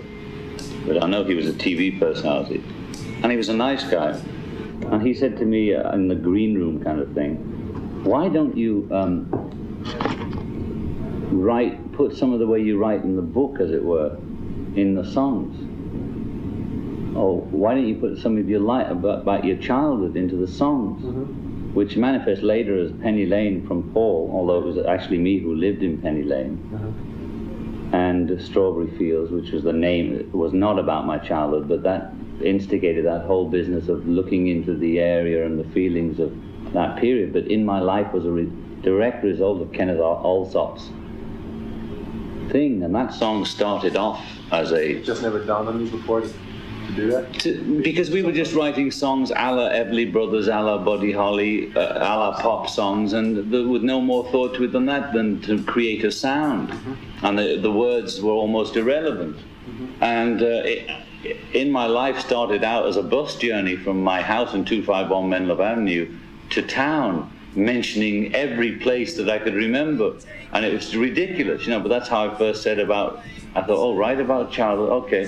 I'll write about this, all the nice names like Strawberry Fields, Penny Lane, and this was before even Penny Lane was written, that I had Penny Lane, Strawberry Fields, tram sheds, tram station or the depot just outside of Penny Lane, and it was the most boring sort of what I did on my holidays bus trip song, and it wasn't working at all. I thought, I cannot do this. You know, it's not, and I wrote it all down like that, and it was such a boring thing. And then after going through that kind of thing, then I lay back and these lyrics started coming to me about the places I remember. Now, Paul helped write the middle 8 melody to that, which is the lyrics were already there. The whole lyrics were already written before Paul even heard it. So if that's correct quote from Paul saying, apart from In My Life, his contribution melodically was the harmony and the middle 8 itself. Not the whole middle 8, but he contributed that.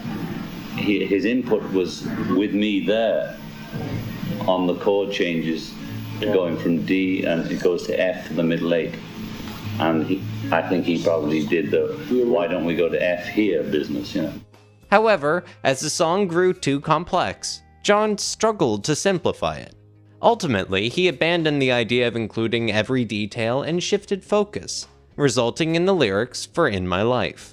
The song became a reflection on his past and the bittersweet experience of reminiscing. The lyrics touched on themes of mortality, adding a depth to Rubber Soul that went beyond the more relaxed, drug-influenced vibe of the album.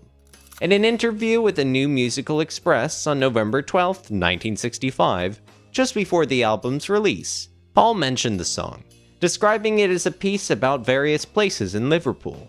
He described it as a number about the places in Liverpool where we were born. Places like Penny Lane and the Dockers Umbrella, which was the Liverpool Overhead Railway, have a nice sound, but when we strung them together in a composition they sounded contrived, so we gave up. Although Paul presents these lines as if having written them, with John in this instance, listening to numerous interviews from their peak seems to indicate that both John and Paul worked very hard to depict the Lennon-McCartney collaboration as collaborative with each song that was released. For example, in '65, John described the song Yesterday as being written before we finally completed it, or we had almost had it finished, but he subsequently readily acknowledged that it was a totally McCartney invention. As a result, it is reasonable to believe that John wrote the poem Places I Remember all by himself. John took great pride in My Life, viewing it as his first serious work and claiming credit for the music, apart from the harmony and the bridge, which he attributed to Paul. However, Paul recalled taking John's lyrics to the Mellotron and crafting the melody from scratch. So, who really wrote the melody? John or Paul? During a writing session arranged between John and Paul to complete songs, John premiered his poem to Paul. This is where the discrepancies begin to appear. In 1980, John said, "There was a period when I thought I didn't write melodies, that Paul wrote those, and I just wrote straight, shouting rock and roll. But of course, when I think of some of my own songs, In My Life or some of the early stuff, This Boy, I was writing melody with the best of them." From this, John appears to claim the melody of In My Life as his own creation entirely. But Paul describes a clear memory of that exact writing session at John's Kenwood home, possibly in early October of '65, in his book, Many Years From Now. Something like In My Life, again, would be John's idea, and I'd write the melody to it for him. I arrived at John's house for a writing session, and he had the very nice opening stanzas of the song. That was what John had, but as I recall, he didn't have a tune to it, and my recollection, I think, is at variance with John's. I said, "Well, you haven't got a tune, let me just go and work on it." And I went down to the half landing, where John had a mellotron, and I sat there and put together a tune based in my mind on Smokey Robinson and the Miracles. Songs like You've Really Got a Hold on Me and Tears of a Clown had really been a big influence. So I recall writing the whole melody, and it actually does sound very like me if you analyze it. I was obviously working to lyrics. The melody's structure is very me. So my recollection is saying to John, just go and have a cup of tea or something. Let me be with this for 10 minutes on my own and I'll do it. And with the inspiration of Smokey Robinson and the Miracles, I tried to keep it melodic but a little bit bluesy, with the minors and little harmonies. And then my recollection is going back up into the room and saying, "Got it! Great! Good tune, I think. What do you think?" John said, "Nice." And we continued working with it from then, using that melody and filling out the rest of the verses. As usual for these co-written things, he often just had the first verse, which was always enough. We wrote it, and in my memory, we tagged it onto the introduction, which I think I thought up. I was imagining the intro of a Miracles record, and to my mind, the phrases on guitar are very much like Smokey and the Miracles. So it was John's original inspiration, I think my melody, I think my guitar riff. I don't want to be categorical about this, but that's my recollection. We then finished it off, and it was a fine song, which John sang. As for the melodic structure of the song, many commentators are quick to point out the similarities in style to McCartney-penned compositions. Most noteworthy is the scholarly writing of Ian MacDonald in his book Revolution in the Head, which speaks of the song's angular verticality, spanning an octave in typically wide and difficult leaps, which certainly shows more of McCartney's touch than Lennon's. However, the third edition of this book counters with the added comment, "On the other hand, the chromatic descent, via the minor stub dominant, in the second half of the verse suggests Lennon. Perhaps McCartney did the first half of the verse, Lennon the second." Then, in a 2001 Reader's Digest interview, after Paul discussed the controversy about him wanting top billing in the Lennon-McCartney catalog on songs where he was a primary songwriter, he acquiesced to let John have his way regarding In My Life. Concerning the melody, Paul stated, "I think I wrote it, but John thinks he wrote it. So you know what? He can have it.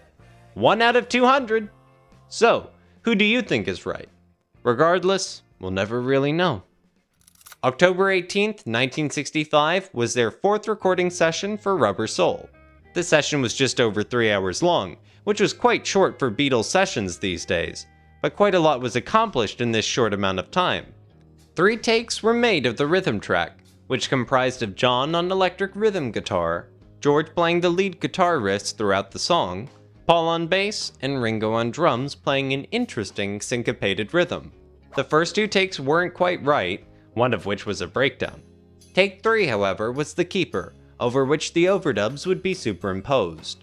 They immediately started on these overdubs, John's lead vocals no doubt being the first performed, which entailed some skill on his part in order to match up his ending vocal line, "I love you more," with the previously recorded rhythm track. Then John double-tracked his vocals, followed by background vocal overdubbing from Paul and George. A tambourine was also overdubbed by Ringo during the bridge, which was put onto a separate track of the 4-track tape. At 5:45 p.m., the session was done for the day. Only one thing was needed to complete the song. George Martin relates, "There was a gap in the song, and I said, we need a solo here." John suggested for George Martin to supply one himself. "I wrote something like a Bakken version and played it, then recorded it," George Martin explains. John's powerful delivery works so well in this song because of the immensely nostalgic contents of the lyrics. At some point in everybody's life, we all wish to revisit the old town or neighborhood to see how things presently look. We inevitably find that some have changed and not for the better, some buildings and homes being torn down or remodeled beyond recognition. But we're always happy to find that some remain, exactly how we remember them, which may then bring a tear to our eye. After all these places had their moments with lovers and friends, and those good old days come rushing back to us. Then our focus turns to the people as we begin to wonder whatever happened to them. Some are dead and some are living, but we wouldn't trade those memories for anything. We loved them all.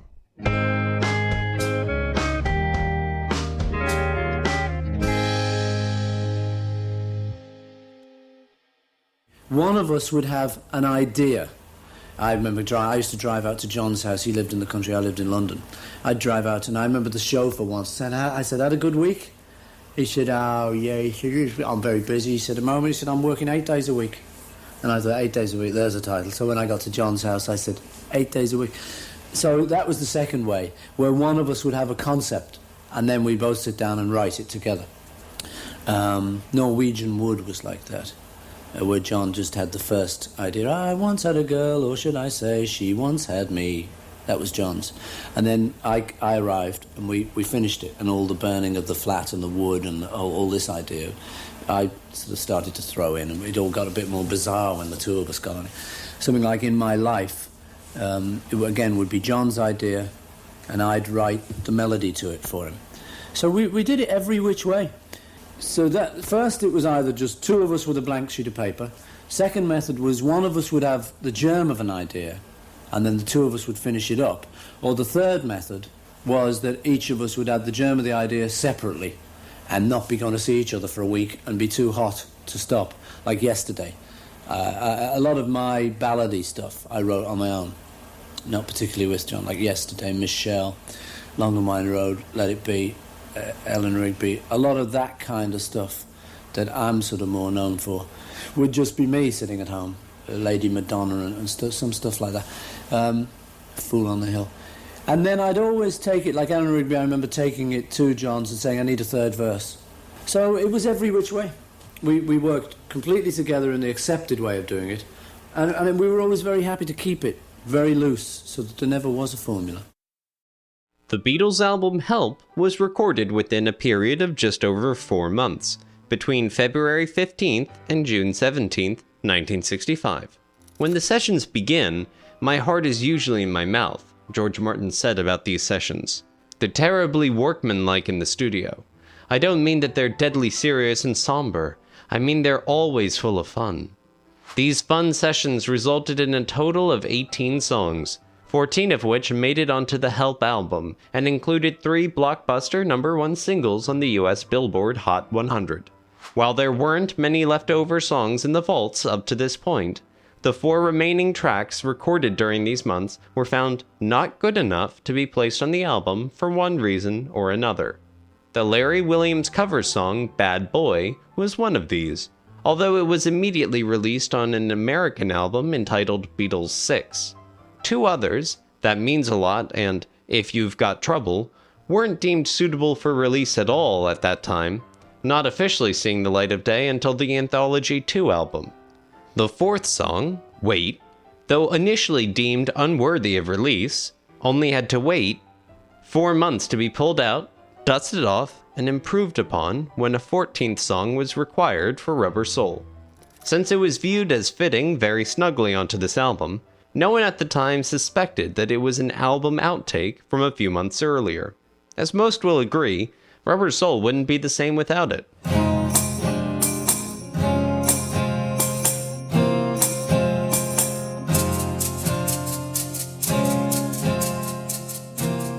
From February 23rd to March 9th, 1965, the Beatles were in New Providence, Bahamas, filming scenes for Help. During their stay, they resided in a luxurious house on the Balmoral Club, located near Cable Beach. It was in this relaxing environment that Wait was composed. The band spent much of their downtime at this beach house, taking breaks between filming or enjoying days off. Likely during one of these moments, Paul began writing the song while in the company of actor Brandon DeWilde. DeWilde, a former child actor who had successfully transitioned to adult roles, was involved in the 1960s drug culture and naturally gravitated towards the Beatles, who were also openly using marijuana during the filming of their second movie. He was a nice guy who was fascinated by what we did, a sort of Brat Pack actor, Paul remembers. We chatted endlessly, and I seem to remember writing Wait in front of him, and him being interested to see it being written. Knowing they needed additional songs to complete the Help soundtrack album after filming, Wait was likely considered for inclusion. For years, many writers and commentators assumed that Wait was primarily John's creation, but Paul revealed something surprising in the book many years from now. I think it was my song. I don't remember John collaborating too much on it, although he could have. Although John's voice opens the song, this decision allowed Paul to comfortably sing the higher harmony throughout the verses and choruses. It is Paul who sings solo during both of the song's bridges, where there are no harmonies. Have you written any songs specifically for people? Did you write Wait for Frankie Vaughan? No. Have you? We weren't thinking of Frankie at the time. But no, we used to write in the early days when we had more time to write for other people. It always seemed to be. We wrote, that's the only time Wrote we one for Helen people. Shapiro and Kenny Lynch did it. Yes. Wrote one for Cliff and we did it.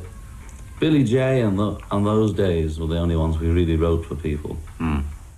The final day of recording for Help took place on June 17th. The Beatles arrived at EMI Studio 2 at 2 p.m. for their first session, which continued until 5:30 p.m. During this time, they completed Paul's lovely song Yesterday by adding a brief vocal overdub and the striking string quartet. They also finished recording Act Naturally during the session. Following a 90-minute break, they returned to the studio at 7 p.m. for a 3-hour session to record the last track needed for the album, Wait. The rhythm track featured John on electric rhythm guitar, George on lead guitar using his volume pedal, as he had in I Need You and Yes It Is, Ringo on drums, and Paul on bass. Paul's bass was recorded separately so that it could be adjusted individually during mixing if desired. The next day, on June 18th, the final mixes for the Help album were done in EMI Studio 2 by producer George Martin and the engineers Norman Smith and Phil McDonald. They began by creating mono mixes, including one for Wait, which was still part of the album at the time. However, when it came time to do the stereo mixes, Wait was left out.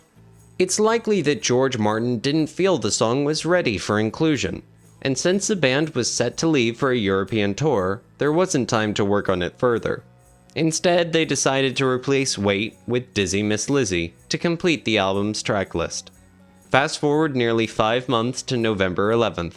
The band faced a similar situation as they prepared to finish Rubber Soul and needed a 14th track.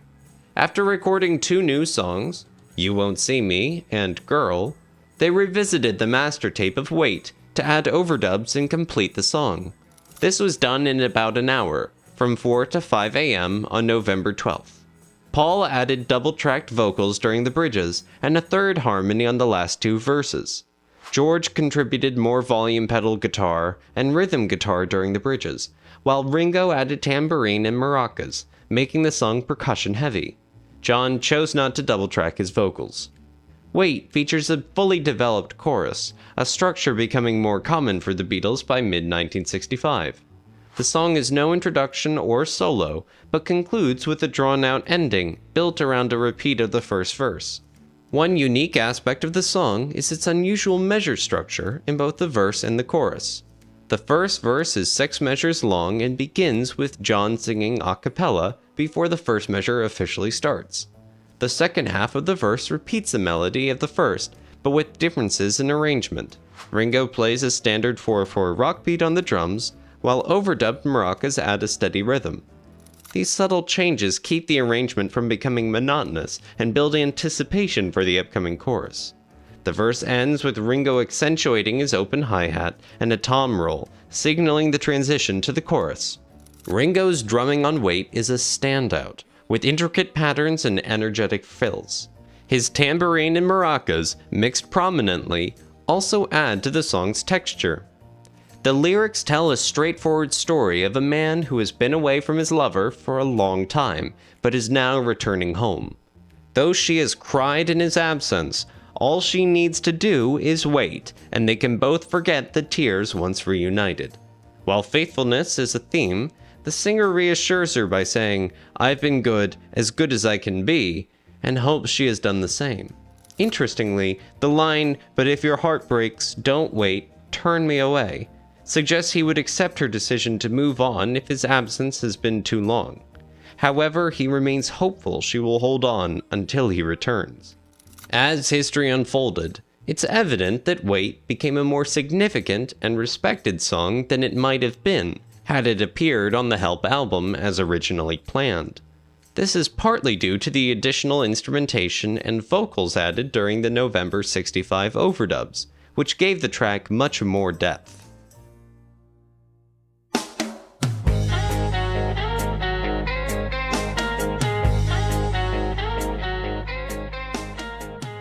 I first saw the Beatles on television in 1963 in New York. It was a clip with all of the screaming girls. I loved the music. I got it right away and started playing folk songs with the Beatle beat down in Greenwich Village.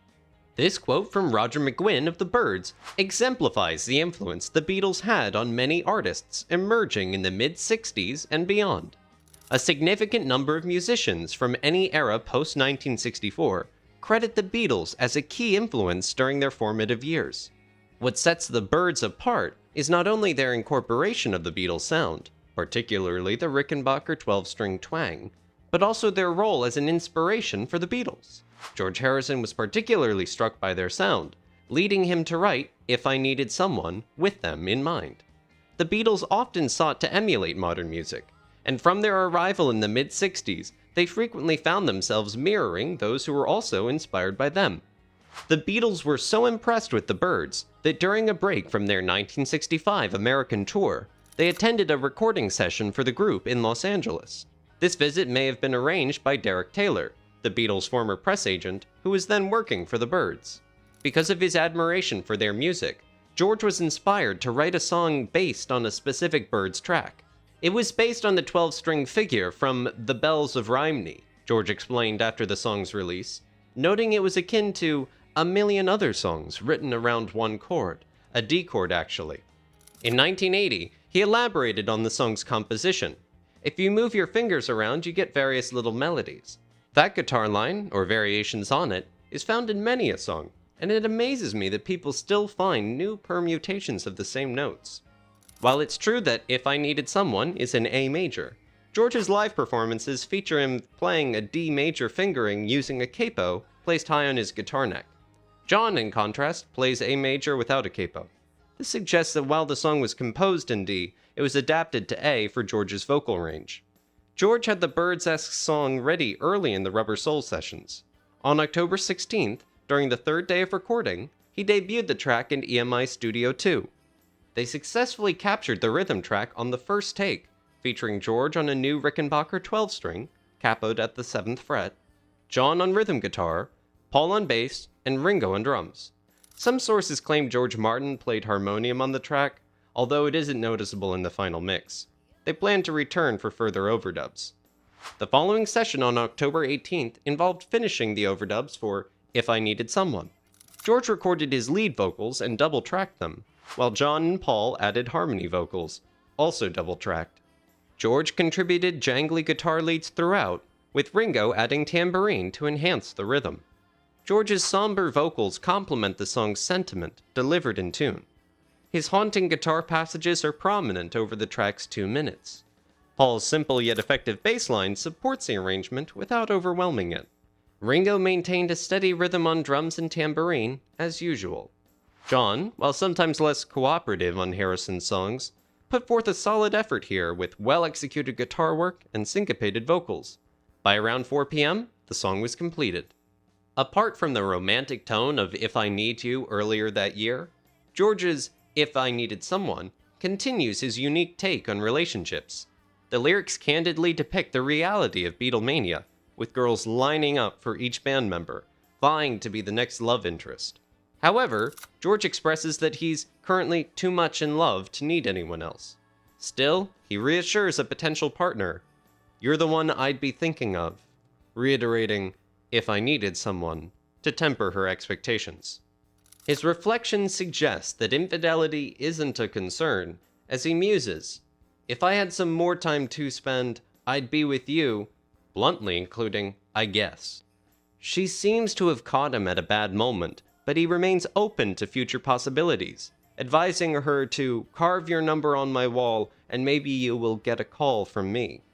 With the potential of many girls leaving their numbers, he humorously acknowledges the fleeting nature of love. George was very open about it, Roger McGuinn remarked, recalling an acetate copy of If I Needed Someone that George sent to the Byrds in advance, saying, "This is for Jim, because of that lick." The Hollies also received an early version and quickly recorded their own version, releasing it as their next single on December 3rd, 1965, the same day Rubber Soul debuted in the UK. The Hollies version peaked at number 20 on the British chart, and it marked the first George Harrison composition to chart. George had this to say about the Hollies' rendition: "Their version is not my kind of music. I think it's rubbish the way they've done it. They've spoiled it. They're all right musically, but the way they do their records, they sound like session men who've just gotten together in a studio without ever seeing each other before. Technically, they're good, but that's all. I found this comment to be strange, since the Hollies version seems to be pretty faithful to the original one, but I digress.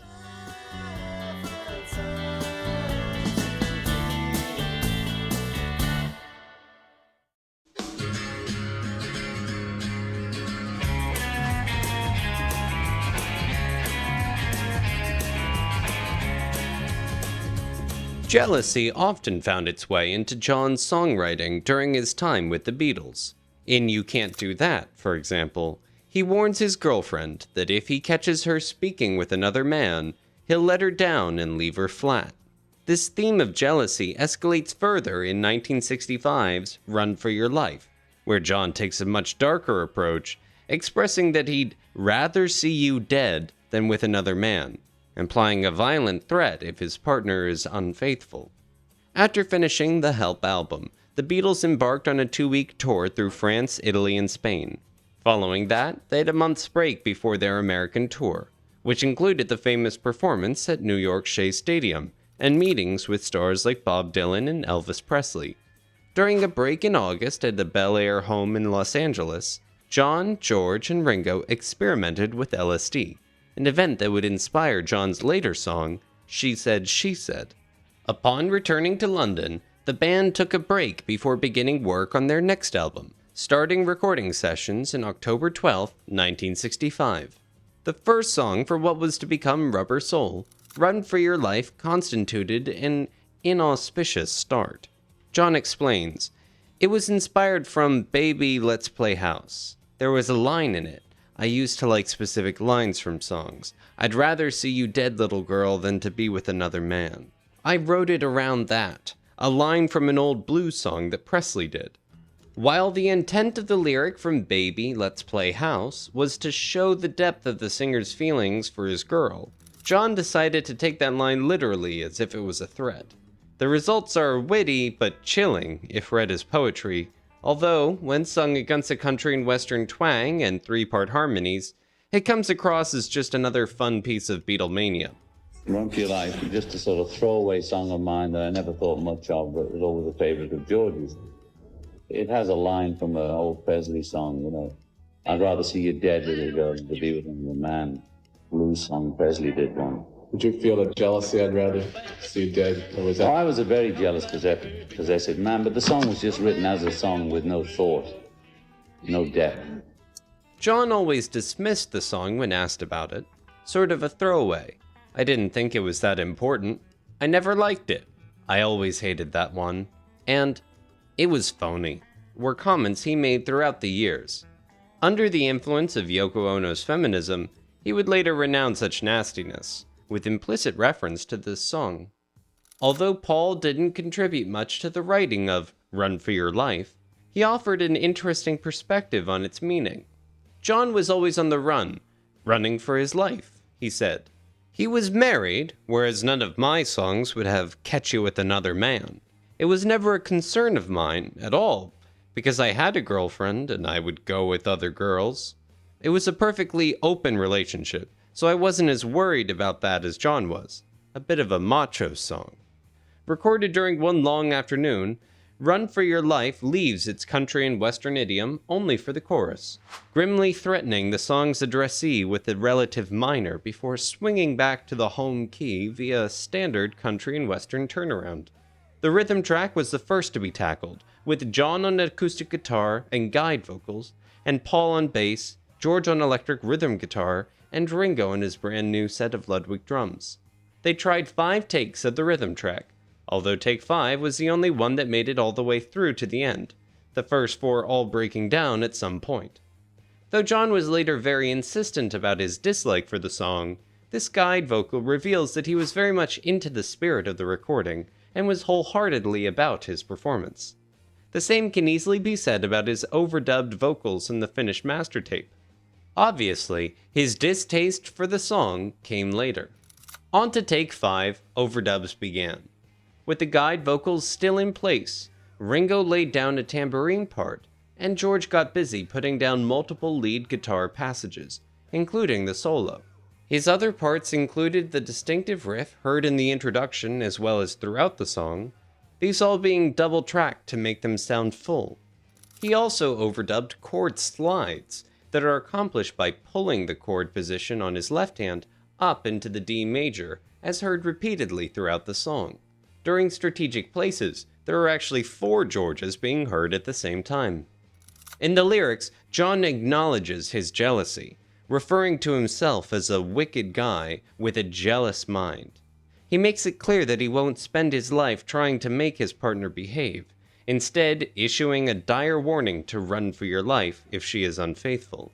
While the lyrics are threatening, John adds a playful twist with a line in the first and final verses, warning her to keep your head, or she won't know where he is.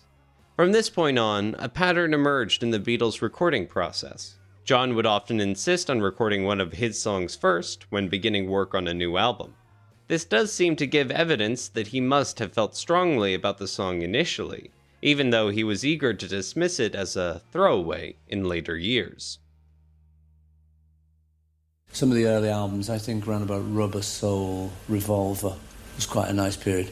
But I've been lucky. There have been a lot of good periods. It would be very difficult to just take that out, because then I got to come up to Sgt. Pepper, and that was one hell of a period. Completely different, like another lifetime.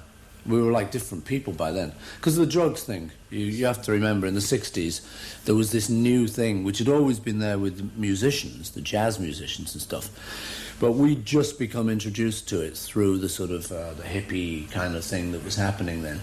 And Sgt. Pepper owes a lot to drugs, to pot and stuff. That was us getting into that. It was rather innocent. Compared to what you talk about these days, it was very innocent. It was never seriously heavy stuff.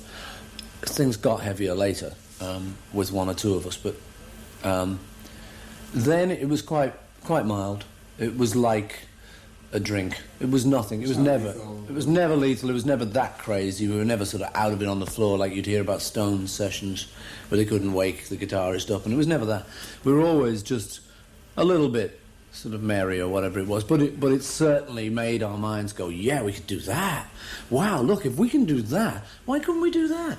And possibilities started to come in like mad. So that was a very rich period.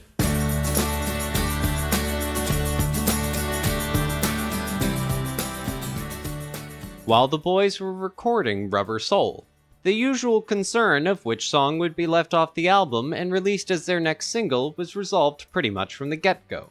3 days into the sessions, John and Paul came up with Day Tripper, and it was earmarked as their next million-selling hit single. But 2 sessions later, a new composition seemed to fit the bill as well, We Can Work It Out. Since it seemed to be a more commercial track, it looked as if it might replace Day Tripper as their next single release. Then the pendulum swung back again. George revealed, "After a lot of talk, we decided Day Tripper is really the top track. This is what I had wanted all along." John also insisted the Day Tripper be the song to represent their current sound because of its heavier feel and the encrypted lyrics. Having reached a stalemate, a compromise appeared to be in order. One that set a new precedent in the British record business. Both songs would be released on the same single, but not with the usual A-side and B-side designations. Thus began the double A-side single. George Martin explained, "After we gave both titles to EMI, the boys decided they preferred Day Tripper, but both sides were extremely good and worth a lot of plays. As far as EMI's official policy is concerned, there is no A-side, and both will be promoted equally." So as far as Britain was concerned, both sides of the new Beatles single were equally hits, and the record predictably peaked in the #1 spot. However, since in the US their policy was to chart each side of a single individually if they both gained popularity, the race was on to see which side of the new Beatles single would beat out the other. As it turned out, Day Tripper peaked at number 5 on the Billboard Hot 100, while the more commercial track, We Can Work It Out, made it all the way to number 1 and stayed there for 3 weeks. Not surprisingly, the initial writing of the song was by Paul, one of a trio of compositions inspired by his then difficult relationship with Jane Asher, I'm Looking Through You and You Won't See Me being the other two. The lyrics might have been personal, Paul said. It is often a good way to talk to someone, or to work your own thoughts out. It saves you going to a psychiatrist. You allow yourself to say what you might not say in person. I started writing the song to try to figure my way out of feeling bad after an argument. While the other two songs written at this time expressed a lot of bitterness, here Paul expresses confidence that they can work it all out, though his lyrics are written in a way that his opinions are the correct one and hers are wrong. When asked who wrote it, John commented, "Paul, but the middle was mine." Paul corroborates and also embellishes this. "I wrote it as more up-tempo thing, country and western. I had the idea, the title, a couple of verses, and the basic idea for it. And then I took it to John to finish it off. And we wrote the middle together, which is nice. Life is very short, there's no time for fussing and fighting, my friend." Paul having premiered the demo to the group beforehand, the Beatles entered EMI Studio 2 on October 20th for the first of 2 recording sessions for that day. Much arrangement work apparently needed to be done before recording began, and ideas began to flow. One noteworthy change concerned the arrangement of the bridge. Early run-throughs had the acoustic guitar being finger-picked in double time at the end of the lyrical phrase.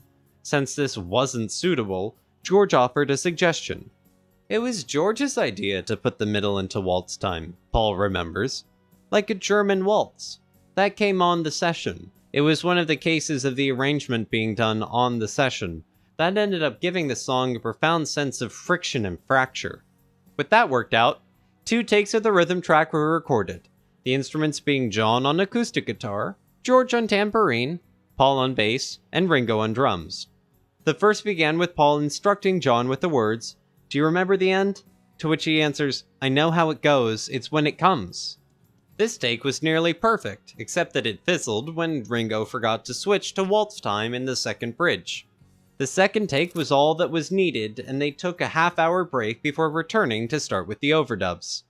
The second session of the day ran from 7 to 11:45 p.m., and was devoted entirely to overdubbing onto take 2 of the rhythm track.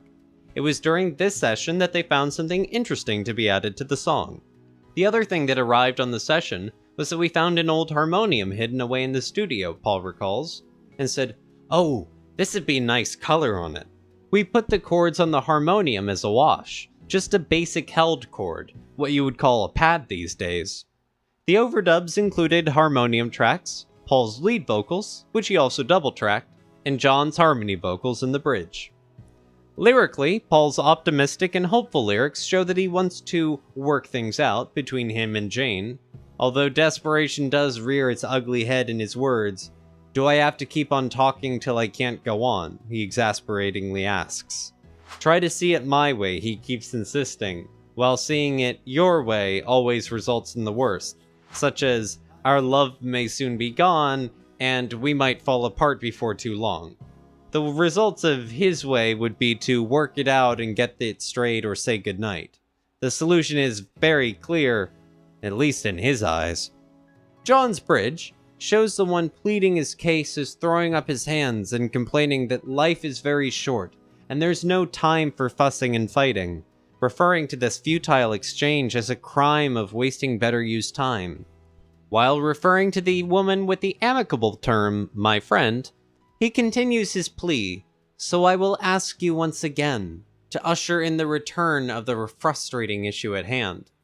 But despite Paul's efforts, on July 20th, 1968, Jane stated on BBC show D-Time, "My engagement to Paul is off." Apparently Paul's assurance that they could work it out turned out to be wrong. If only John and Paul could have worked it out, too.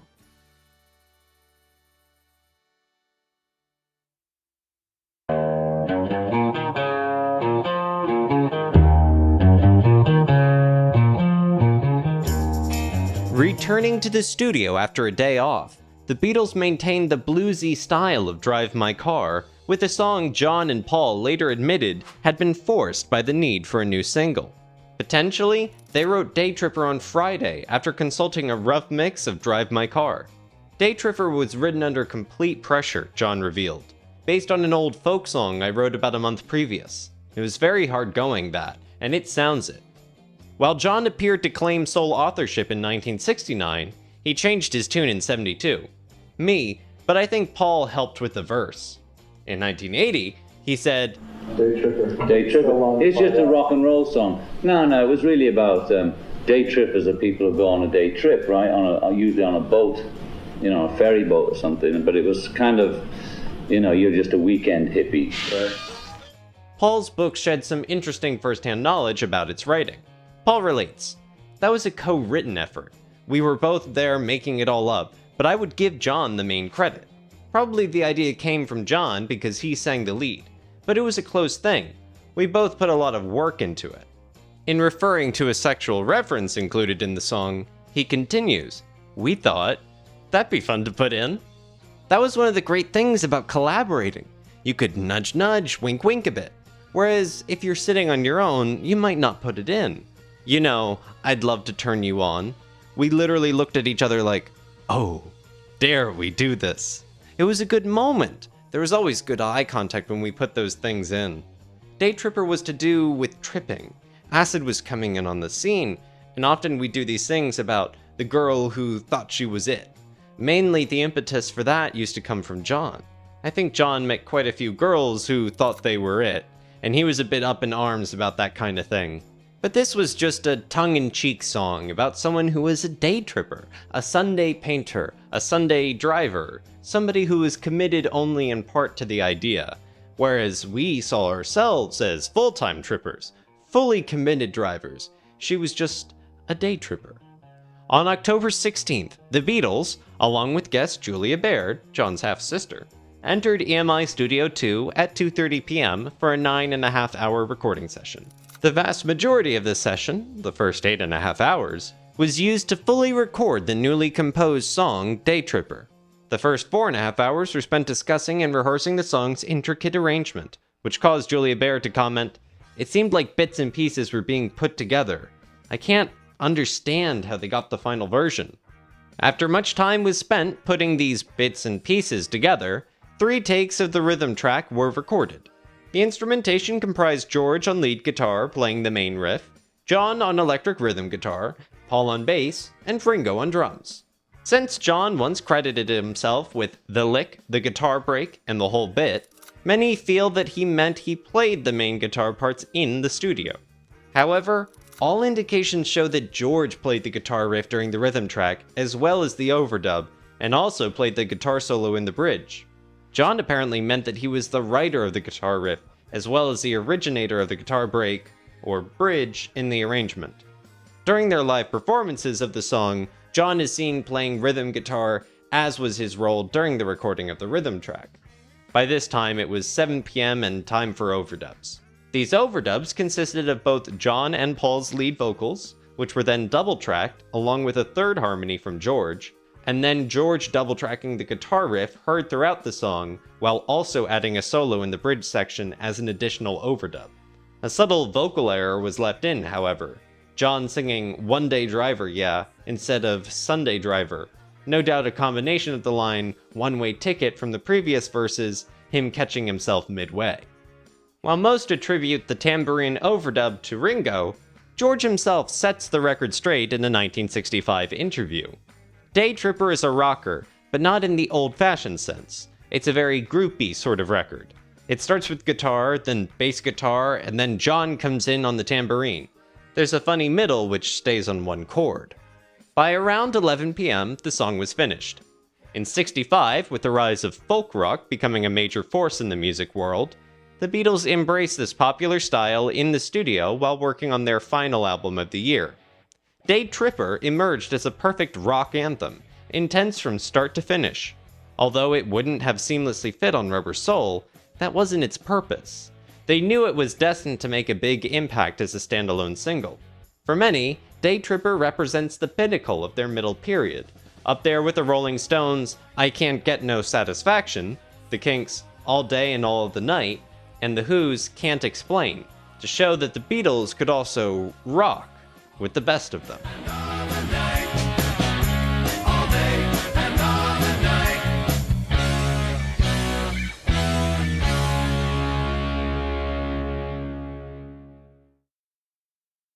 Album covers were much simpler then, huh? Just a cover. You just walk in, take your photo, and walk out. Especially in America, because we made only, say, 10 albums, actually. In America, there seemed to be 30 of them. And so we would design a cover or have control a bit more of our own covers in England. But America always had more albums, so they always needed another picture, another cover. We used to be very upset because England would have 14 tracks per album, and then we'd only get 12. We used to say, why can't we put 14 out in America? We would sequence the albums, how we thought they should sound, and we'd put a lot of work into the sequencing too. And we almost got to not care what happened in America because it was always different. They wouldn't let us put 14 out. They said there was some rule or something. Greed, I think. Well, whatever it was. And so we almost didn't care what happened to the albums in America until we started coming over more and noticing, like on the 8 tracks that have outtakes and mumbling on the beginning, which is interesting now, but it used to drive us crackers. How about the sales of the Rubber Soul album? I've understood they're phenomenal. They are spectacular. I believe that they exceed 1.5 million. I think they're almost probably closer to 2 million, just from what I've heard. I'm sure that nobody would tell. Well, I never believe in exaggerating it. So I have heard that it's over 1.5 million, but I wondered how strong that report was. No, as a matter of fact, I brought it up because everyone who is connected with the album has told me that it is outselling the Meet the Beatles album, which was the first one. Yes, I believe it has, yes. Well, the boys very honestly believe, and there's no conceit here, that this is their best album from a music point of view. I wholeheartedly agree. I think it's a fantastic album, and everyone else does too. It's one of my favourite albums. I think it's a great album. That was my favourite, at that time. I think that was the best one we'd made. I mean, we certainly knew we were making a good album then. And the cover story, that the cover where we look stretched, the photo's stretched, that was the kind of thing would happen then, which we were all very into, that kind of random, little exciting thing that would happen. The photographer was Bob Freeman, and he'd taken some pictures around at John's house in Weybridge, and we just had our new gear on, the Polar Necks, and we would do straight mug shots, 4 of us all posing. And he came back in London. It was in someone's flat, and he was showing us. He had a little carousel of slides, and he had a piece of cardboard stuck up on a little chair that was album cover size, and he was projecting the photographs exactly onto it, because you could imagine exactly how it had looked then as an album cover, which is kind of a good way to do it. But just as we'd just chosen the photo, we said, well, that one looks good, and we all liked ourselves in one particular shot. And he was just winding up when the card it was on just fell backwards a little bit, and it elongated the photo, and it stretched, and we went, oh, can we have that? Can you do it like that? He said, well, yeah, I can print it like that. I said, yeah, that's it. Rubber Soul. Hey.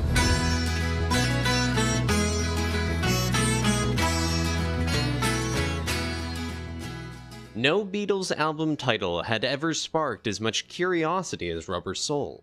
Departing from the tradition of using song titles, film titles, or playful phrases like With the Beatles or Beatles for Sale, they opted for something entirely fresh. But what did Rubber Soul even mean? Even 3 weeks into recording, the title remained undecided. In a November 1st interview, Paul casually mentioned the possibilities, the title of which could be It's the Bloody Beatles Again, or 8 Feet Away. Various sources hint at how Rubber Soul came about. John later commented, that was Paul's title, and likened it to Your Blues, calling it a pun that played on English soul. Barry Miles adds that it was a reference to Rubber Souled shoes as well as soul music. Paul himself eventually clarified the origin of the title. He recalled, I think the title Rubber Soul came from a comment an old blues guy has said of Jagger. I've heard some outtakes of us doing I'm Down, and at the front of it I'm chatting on about Mick. I'm saying how I just read about an old bloke in the States who said, Mick Jagger, man, well you know they're good, but it's plastic soul. So Plastic Soul was the germ of the Rubber Soul idea. This is even captured on tape at the end of the first take of I'm Down, when Paul explains, Plastic Soul, man, Plastic Soul. In terms of the songwriting, it was clear a shift was happening. Ringo pointed to a particular reason for this evolution. Our whole attitude was changing. We'd grown up a little.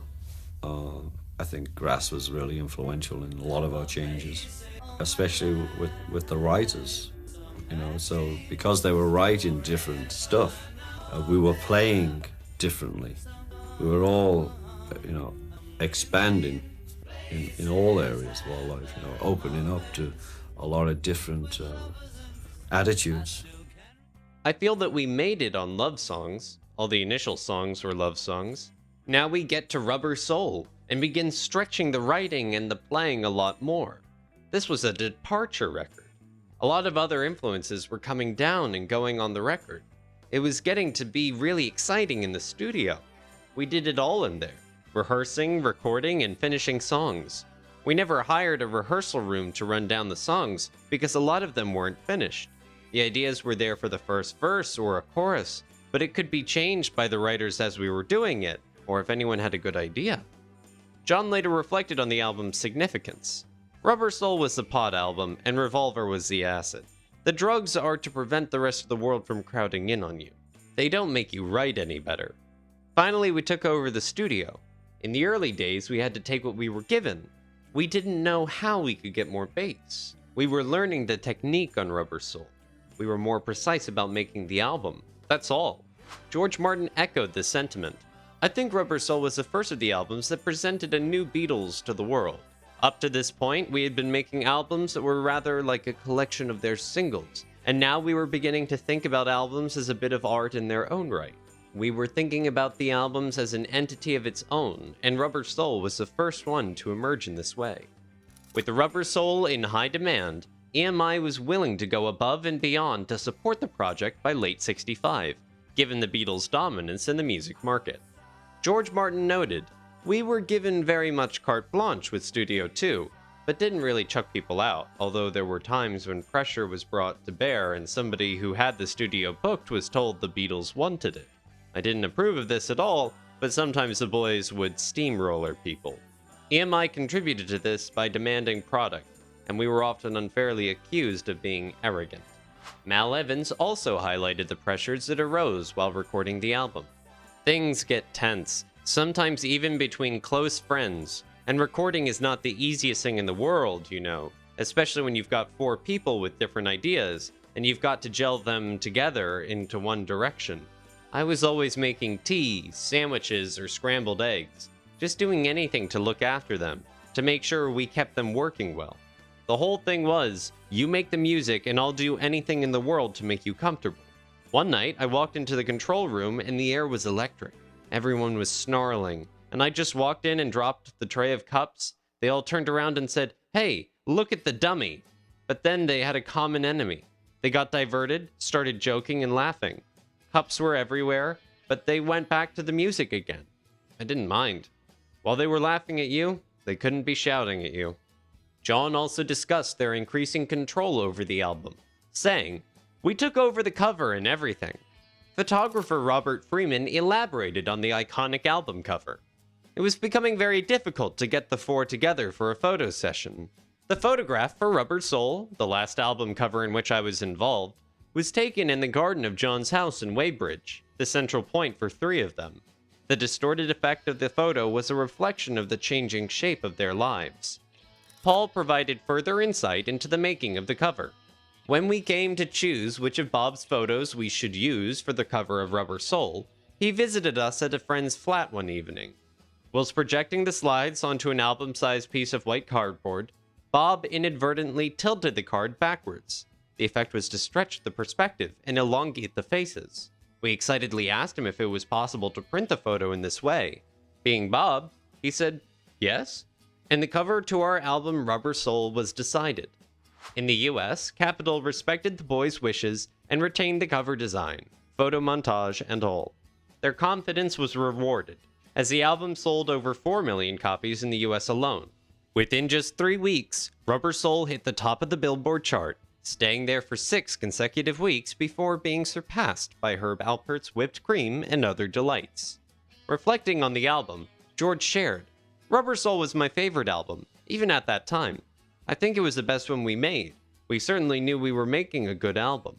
We did spend a bit more time on it and tried new things, but the most important thing about it was that we were suddenly hearing sounds that we weren't able to hear before. Also, we were being more influenced by other people's music, and everything was blossoming at that time, including us, because we were still growing." Thank you for joining us in exploring this timeless masterpiece. If you made it to the end of this video, comment on your favorite track off Rubber Soul below. Also, if you want more documentaries similar to this, drop a like and subscribe. That's all we have for now. I'll see you next time.